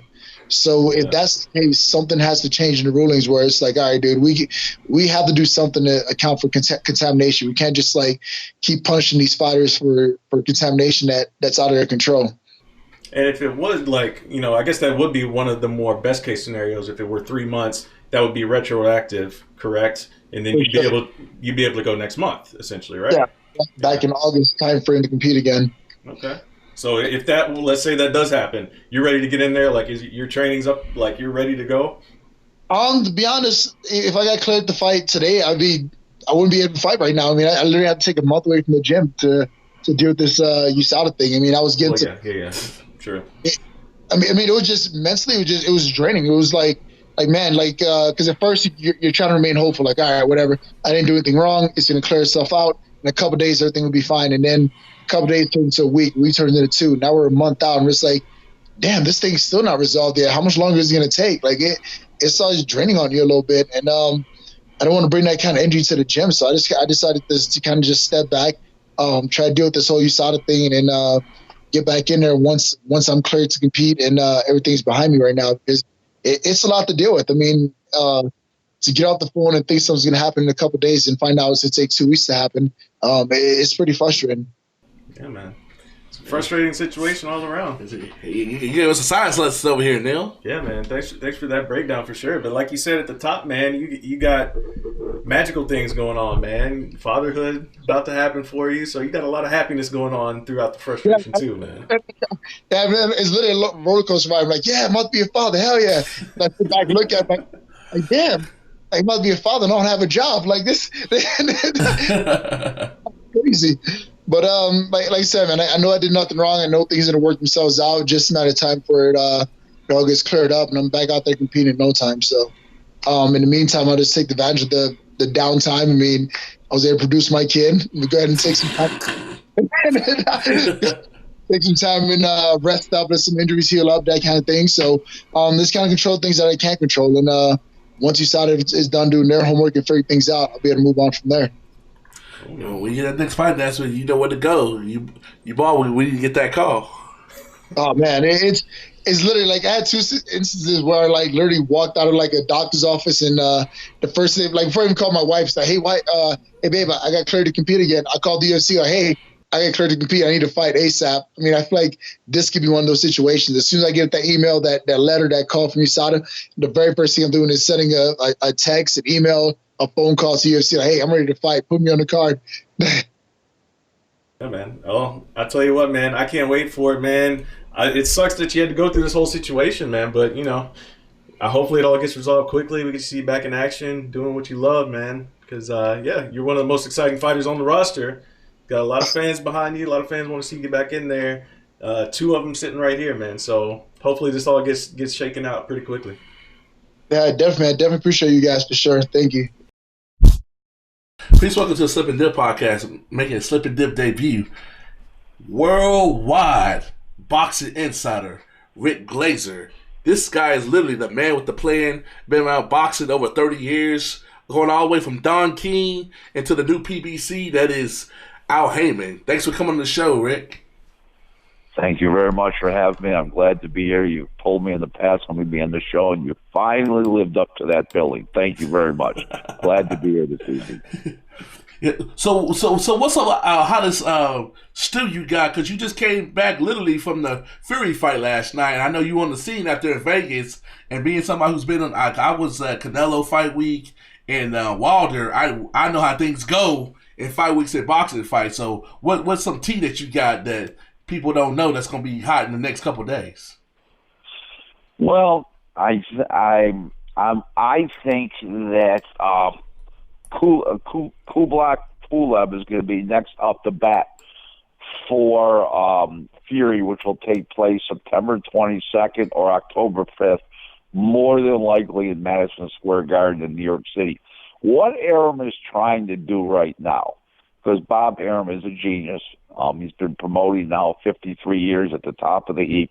He'll be 88 years old in early December, and he's working every day just like if he was 30 or 40 years old. That's Bob Arum. He can't. If he stopped, he'd die.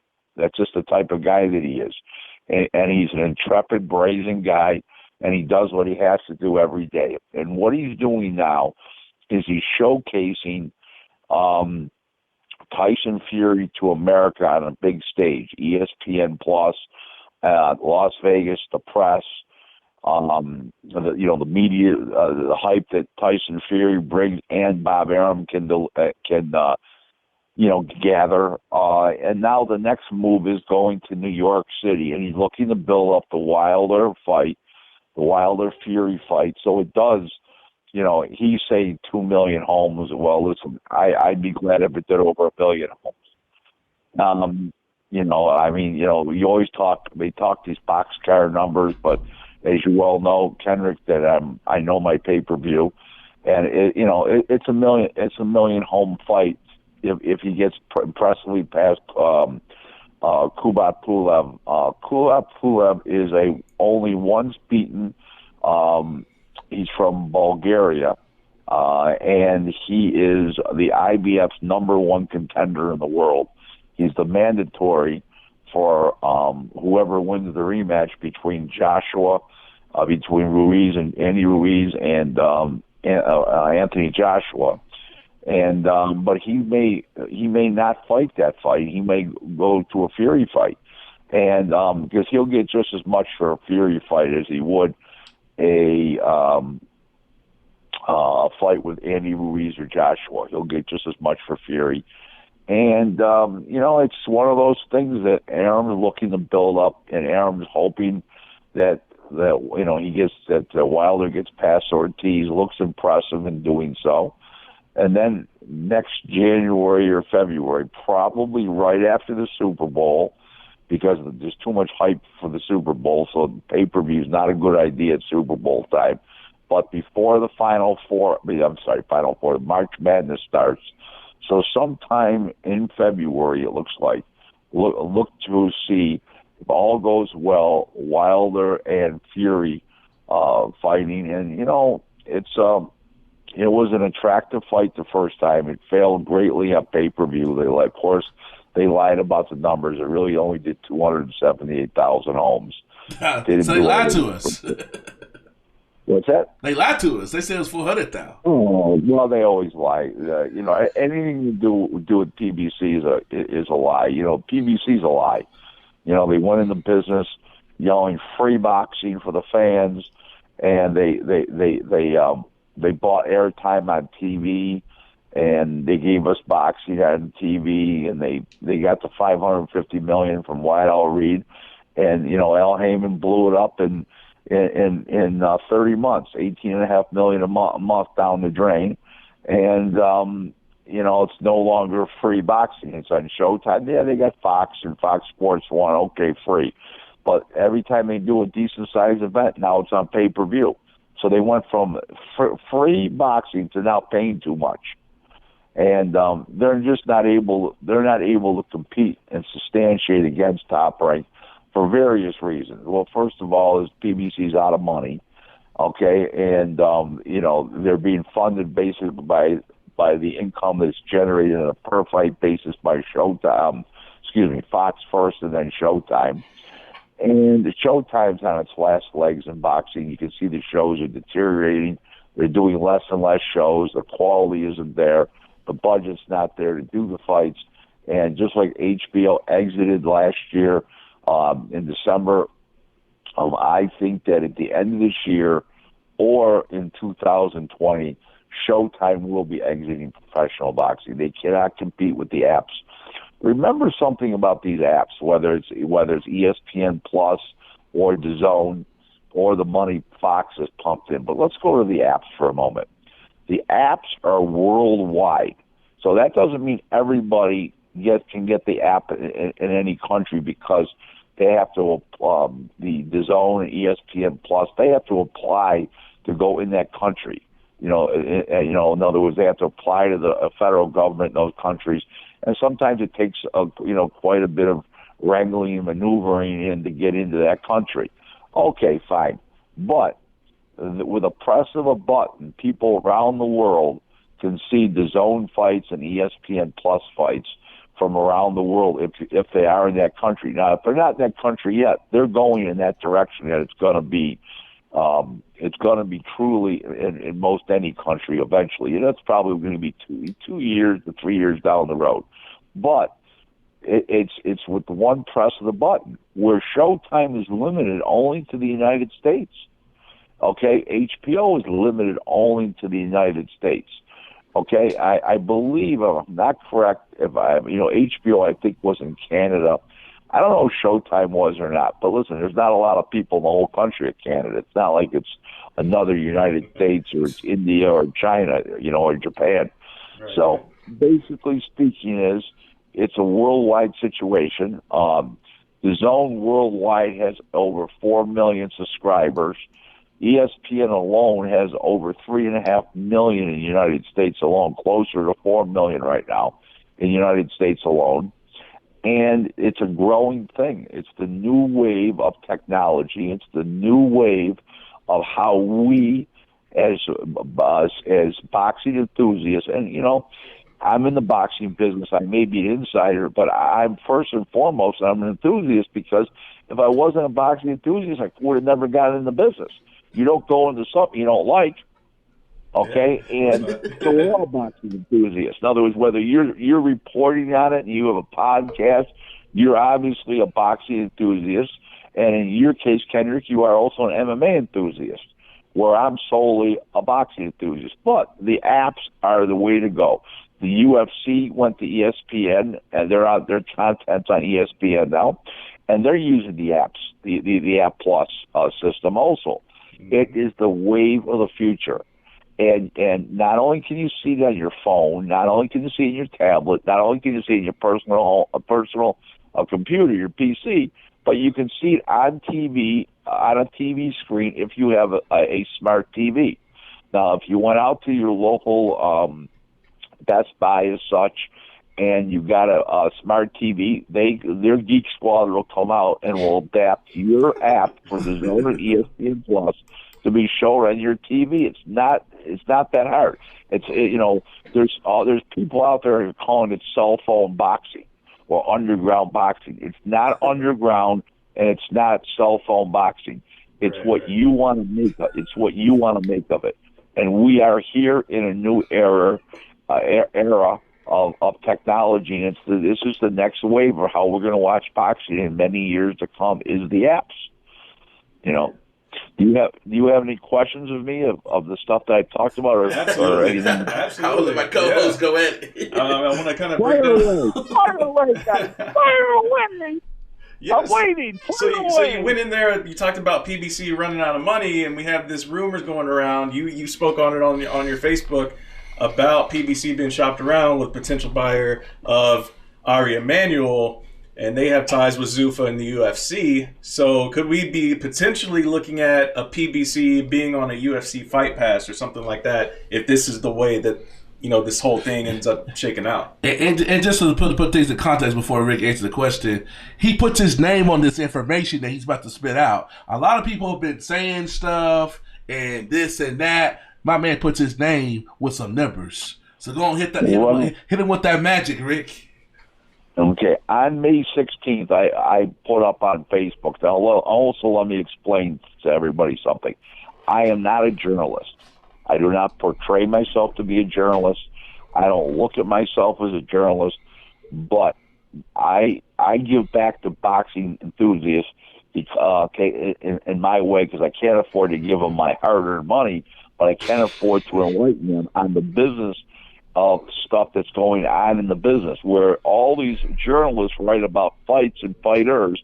I want to educate the people on the inside of boxing, on the business, on why fights aren't made, why it's not possible for a fight to be made, or why it's not going to be made. And these are some of the things that I do on Facebook. Well, on May 16th, I broke the story that Ari Emanuel is the lone wolf buyer for UFC. They are in negotiations. They've been since that point in time, and they are presently still in negotiation. It's going to take a very long time if this deal is going to go through to happen. And when I say that, I don't think it's imminent that it's going to happen in the next 60 days. I think it's going to stretch into the fall and early winter, and maybe close on it before December 31st or in January. I think we're that far down the road. I think that's how far down the road it is that it'll happen. And here's the reason why. There's so many legal entanglements because Al Heyman doesn't want to sell it. It's a forced sale by the backer, White L. Reed, who put up the $550 million that Al Heyman blazed through in 30 months. And it's a forced sale. Now, there's a lot of complications to this forced sale because the fighters are not assigned to PBC promotionally. They have no promotional contract with PBC because Al Heyman basically defrauded White L. Reed. He could face possible civil and criminal charges of unjust enrichment. It'd be one. Corporate fraud would be another. And there's various other things that could be brought into this. Unjust enrichment is a very serious thing. It's a form of embezzlement, and where you don't steal the money, but it's used for your own personal gain. Okay, you don't actually steal it, but the company was set up for him to bilk in reality, and it's a form of corporate fraud, where you actually, as an individual, are unjustly enriched. What's going to happen right now is what is happening right now is Al Heyman needs to have some of the fighters get signed up to the PBC because what PBC is worth right now, the assets are only three things, which would be the TV dates on Showtime. I'm sorry, first Fox and Fox Sports 1 and Showtime, and the name PBC, which has some value, but limited value on its own without those TV dates and without the fighters. My projected amount of money with the fighters going along with it, in other words, their top fighters like Wilder, Spence, and all these, let's say 20 fighters. I would say with the TV package that they have, the TV deals that they have, I would think it's worth between $50 and $60 million maximum. Okay, and the potential buyer, Ari Emanuel, knows very well what it's worth because he is in the TV business. He owns WME, which is the William Morris Endeavor Agency. And what it is basically it's a talent agency in Hollywood, in the LA area, and it also has links to the TV world. They bought Zuffa, which is the UFC, which is the corporate name for UFC. The public name is UFC. The corporate name is Zuffa. They bought that, and he wants to add to his combat sports holdings, and boxing is the next step for them. I mean, they printed out 2 years ago Zuffa T-shirts and Zuffa hoodies and all that kind of stuff, and they've been looking for a fray in the boxing. Now they've got the UFC Fight Pass. They got small-time boxing on that, but that's not their own fights. Those are other people's fights that they're brokering deals for to put on there as content on their UFC Pass. And I think they're going to do that with the boxing. They're going to continue that with the Showtime. They're going to continue that with Fox. And I don't know how long the Showtime deal is going to last because, like I said, I think that's petering out now. And I think that'll go the way that the HBO did and the Etzel car way back in the day. And, out of business. And basically speaking, Ari Emanuel is their leader. Dana White is their front man. And I think Dana White will be the front man also for the boxing, but I don't think he's going to be running the company on a daily basis. And I don't know who will be. I was at the UFC offices on Friday for lunch. And when I say offices, I mean it's 5 huge buildings. Yeah, and it looks like we both been there. We both did to the campus. We both been there. Yeah, and I know you're a boxing guy. You see the Joe Louis statue? Is that guy crazy? When you walk right in, you look at Joe Louis. You know what? I want to say something to you. I am not I haven't been a real sentimental guy my whole life. And I've really never been into history. I'm not a boxing historian. I'm a modern boxing guy. In other words, I'm an expert on modern boxing. I'm not bragging. It's what the facts are. I'm not a historian. And when I walked in, I was just standing there in awe. And that's a picture. That's a bronze statue of Joe Louis, the same statue standing there in Detroit, and that's a replica. And it was just so impressive. And it just makes you stop and think. It's a funny thing. And getting off from the UFC for a moment, but you're talking about Joe Louis. Think about this for one moment, okay? And this is something of complete sincerity. You talk about sports. There's only 2 sports in the world that have and one of them is Major League Baseball, and one of them is boxing that have iconic figures. There's no iconic figures in football. There's star players, legends. Boxing and baseball, the figures are iconic. Well, boxing, you have Joe Louis, of course, Sugar Ray Robinson, of course, Willie Pep, Rocky Marciano, Muhammad Ali. Those are our icons of our business. Just like baseball has Babe Ruth, Lou Gehrig, Ted Williams, Ty Cobb, okay, and there's other ones, of course, in baseball. But we have the 2 sports have iconic figures. There's no iconic basketball players. There's no iconic football players. There's no iconic hockey players. Yeah, they're legendary. Now, I'm not counting Canada because if a guy has a stick in his hand in Canada and he's got a blade and he's on a pair of skates with blades, you're an icon in Canada, but that doesn't count. Okay, I mean their whole culture is up there is run on donuts, coffee, and beer. So let's not talk about that. But in the meantime, it's iconic. And boxing does not promote that as well as Major League Baseball does, and it's a fact, and it's sad because we don't recognize it as a business, but these are iconic figures. None of these other sports have iconic figures. The closest thing to sports of the other sports to iconic figures is auto racing. They have Mario Andretti, AJ Foyt, of course Dale Earnhardt Sr., who's now passed, but they have some iconic figures.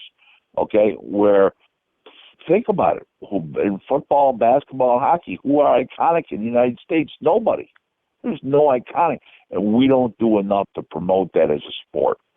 And I'm taken back by that, by boxing people that don't talk about that, and it's a shame that they don't. Whether it's the promoters, the media.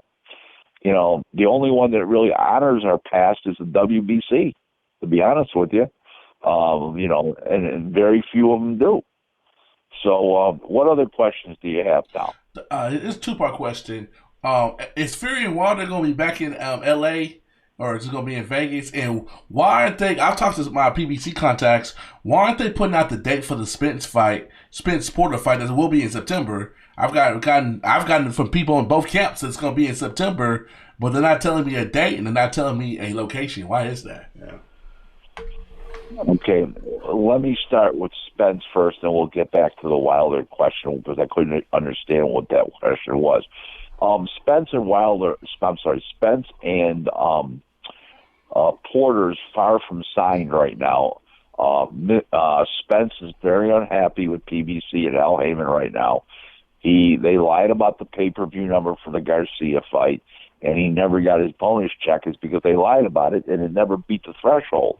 Okay, and they lied about, now they're caught in a lie because he goes public on Twitter and says, where's my bonus? Okay, so in the meantime that's one problem. The second problem they have is Garcia versus Garcia is the Mikey Garcia, who just got beat by Spence, and now Porter, who just beat Danny Garcia back in September. Okay, now they're fighting on pay-per-view, but Al Heyman originally announced, I should say, that Spence versus Porter is going to be in free box. Well, Spence was very insulted by that.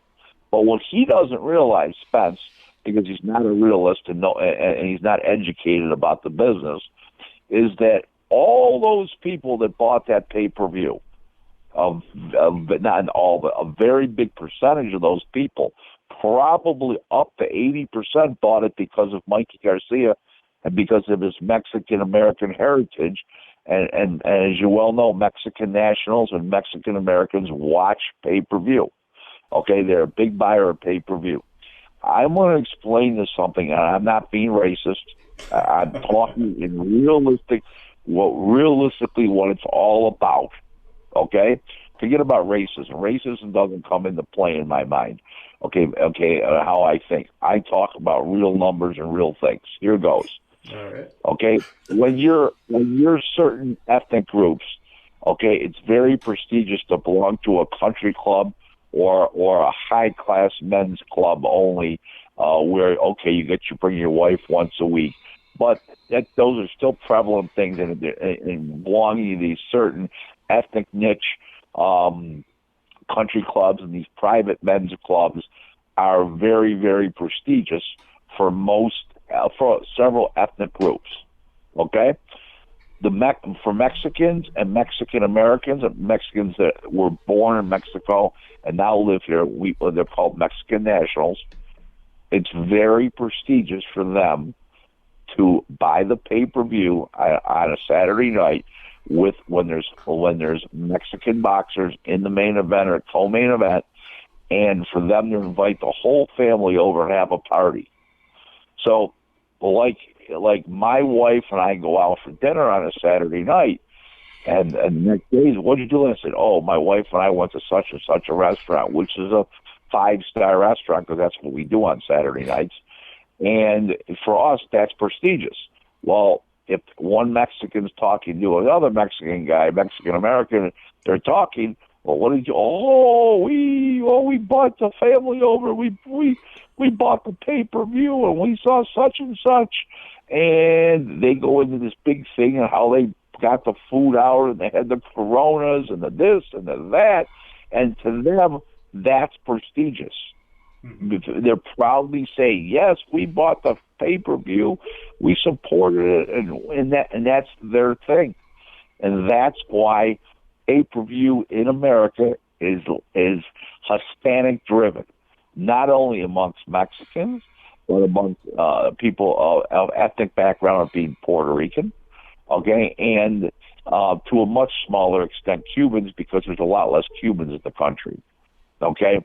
But that's their thing, okay? And like I joked one day, when was the last time you met an Hispanic guy at a country club, or an African American? It doesn't happen, but Hispanics buy pay-per-view, and that's why Garcia versus Garcia, American Puerto Rican American versus a Mexican American in Mikey Garcia.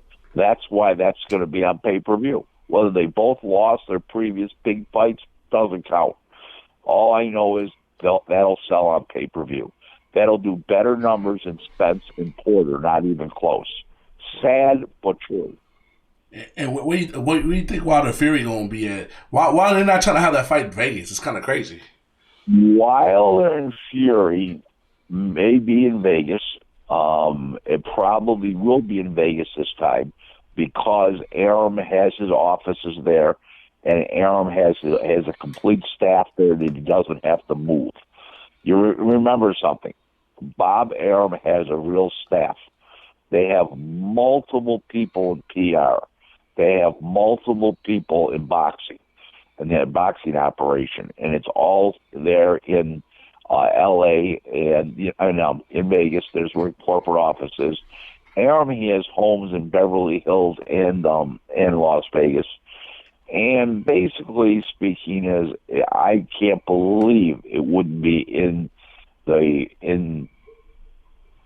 I can't believe it wouldn't be in Vegas. Now, the newest thing is with this new football stadium being built right by the casinos, right off it's behind Mandalay Bay. Yeah, right by Mandalay Bay, correct. I can't believe that wouldn't be an unbelievable place to hold 80,000 for a fight. And what do I think? I think a Fury Wilder fight, if they keep winning, both of them, and they're both undefeated, I can't believe that wouldn't hold, that 80,000 people wouldn't show up for something like that with Arum promoting it. Listen, PBC couldn't have promoted Mike Tyson or Oscar De La Hoya in their heyday. They've never built a superstar. Remember something. Floyd Mayweather is not PBC, number one. He announced when PBC came in, I'm not PBC. I'm Mayweather Promotions. That's number one. Number two is Al Heyman did not build Floyd Mayweather. Floyd Mayweather built Floyd Mayweather. Floyd Mayweather was smart enough to realize that there's one way to have people watch, one big way. It was be the villain and have people want to see you lose and people want to see you win. And that's what he did. He was a brilliant marketeer. He did that. And you know what? He was brilliant for it. But in the meantime, as Tyson Fury is an incredible personality. I was there for all the press happenings all week, the press conferences and the weigh-ins, the media sessions. The guy was absolutely funny, comical, a real person, singing and laughing and telling jokes and just cool as a cucumber. I would call him this, except for the religious part where, Muhammad Ali was about being a Muslim. And I would say that this gentleman in Tyson Fury has got Ali charisma. And I truly believe that. I'm not saying he's as great in the ring as Ali. Please, I don't need a flood of phone calls and insults from people that I actually said that. But outside the ring, he's got the personality, the demeanor, the charisma to be an Ali outside the ring. Okay? I said outside the ring, everybody. Yeah. I don't need anybody jumping on me. Well, people are already making the comparisons of his shoulder roll little moment there in this fight, yesterday. So they're already throwing that comparison out there. So you're not too far off base with what social media is doing. Kendrick, I'm going to say this to you, okay? And I think this is important to know, okay?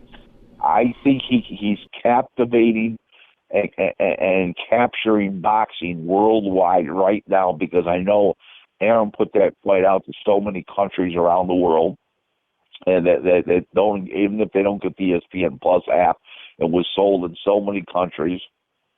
And I just think it's going to be. I think it's going to be a mega fight. I think it's going to be bigger. I think it'll be bigger than Tyson Lennox Lewis.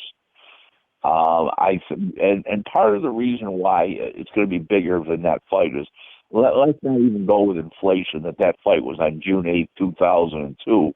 And by the time they get in the ring, it'll be 2020, 18 years later. Let's not use inflation as a measure, the financial dollars difference, okay? Because a sandwich I was buying for $4 back then is $10.95 now. So let's not even go there, okay? But let's go for the fact that Tyson was on old legs then. He was yesterday's news as far as ability goes. And that was Lennox Lewis's second last fight. And Lennox knew it was over. He wasn't what he was. These guys are at the top of their game if they keep winning. They're both undefeated. Charisma-wise, Tyson Fury has it all over Wilder. No question. Wilder sounds like an idiot when he talks. Okay? I mean, that's crazy shit. Where when he calls more funny and just, singing and dancing and all kinds of stuff. And I think that those two will captivate and capture the world if they fight one another. And I actually think it's a much bigger fight than Joshua. Even if Joshua would have been undefeated, I think it's a much bigger fight now that Fury's fighting in America and winning, and doing it with the backing of Bob Arum. And I don't mean just the financial backing, but Bob being the mouthpiece that he is and having the media staff. Bob Arum, I said it the other day, forget about on his tombstone, legendary, iconic, Hall of Famer. Just the phrase, yesterday I was lying, today I'm telling the truth, should be on his tombstone. Okay, so that's a good way to end this. You should put him on your. They should put you on their payroll. You should be on the top of their payroll. Well, I do business with Top Rank. They don't have to put me on the payroll. They treat me with so much respect there. They treated me great over the weekend. Hotel room, tickets, ringside ticket to the fight, a credential to go anywhere I wanted. Flew me there. They treat me like a king, okay? Because I do business with them, and they know I'm a mouthpiece. They know that I'm on a lot of radio talk. I mean, I've been on 4 radio talk shows this week. Well, one was Facebook Live. So, they know that I'm out there, and I'm not saying that I'm a powerhouse, but I'm a power to be reckoned with in the sense that when I talk, people listen, and I think that's important. I think that's an important thing about myself and my persona, because this is how I make my living. This is my job. It's about making deals every day. People consulting me, and hopefully not insulting me, but people consulting me and doing what I have to do. So, I have that respect of that organization. They have that respect of me. And it never works with an Al Heyman, because you know what? I don't expect it to work with everybody. I worked with Don King from 2003 to 2016. The man treated me like a son, like a long-lost son. And I have zero complaints about Don King. Treated me well, extremely well. When I was on trip with him, he sat in first class. I sat right next to him. He right in first class. I mean, he treated me absolutely like a king. Okay, never screwed me out of a dime. Well, somebody said to me once, "Well, how do you know if you weren't screwed up? How do you know Don's so slick?" Listen, what do you think Don had me around for? Because I was just as slick as him. You think I was? Don said, "What? Do you think I got to rip around for his good looks or his table manners? Hell no." Okay, so I know. You know what I'm saying? And it's my business to know. It's my business to know people. It's my business to know the sport of professional boxing and the business of professional boxing, which is totally two different things. Because what a trainer knows about boxing, okay, a boxing promoter doesn't know, or a TV executive doesn't know, or a member of the media doesn't know, okay, but I bring that rare balance to the table that I know the boxing part, the science of the game, and the business of the business side of the business, where most don't. And that's what makes me the guy that I am. And I'm surely not bragging. Hey, that's why we had you on, man. We appreciate that, man. You were the man with the plan. Well, we got Don King up in the show for the first time in Slip and Dip history. We greatly appreciate you coming on, man. I definitely will be. You know me, I'll be buzzing you for some information in the next couple of days. Listen, before we depart this evening, okay, I got one question. Do you have any other questions? I don't have any. You have any questions, man? No, I mean, we got a wealth of information out of you tonight, so, man, we appreciate the time tonight for sure. Well, listen. I once went on a date with a woman, okay? I'm not going to get into the details, but she had a beautiful meal, and I said, "Are you fulfilled?" She says, "Well, the evening's young," but I says, "No, I'm telling by dinner standards, are you fulfilled?" "Oh," she says, "Excellent." I said, "Okay, well, I just want to make sure that you folks and all your listeners are fulfilled this evening, because I felt, now that I know that you're fulfilled, I've done my job. And if you weren't, we would keep talking until you're fulfilled." That's how I am. Okay, guys? For sure. Right. Appreciate it, Mr. Glazier, man. Thank you. It's been a real pleasure. Anytime for you fine gentlemen. And I'm here to serve, and I just want everybody to know the apps are here to stay. I believe in Tyson Fury. If you haven't had the chance to see him or listen to him, do both. He's a great athlete, a big 6'9", and got the personality, and he's got the charisma. And now with Bob Arum backing him, he's truly here to stay in America for quite a long time. Gentlemen, it was a real pleasure for me to be here tonight. I appreciate you asking me. And I look forward to being on the show anytime you fine gentlemen ask me. I'm always here to serve you, gentlemen. Okay? All right. Thank you. Appreciate it.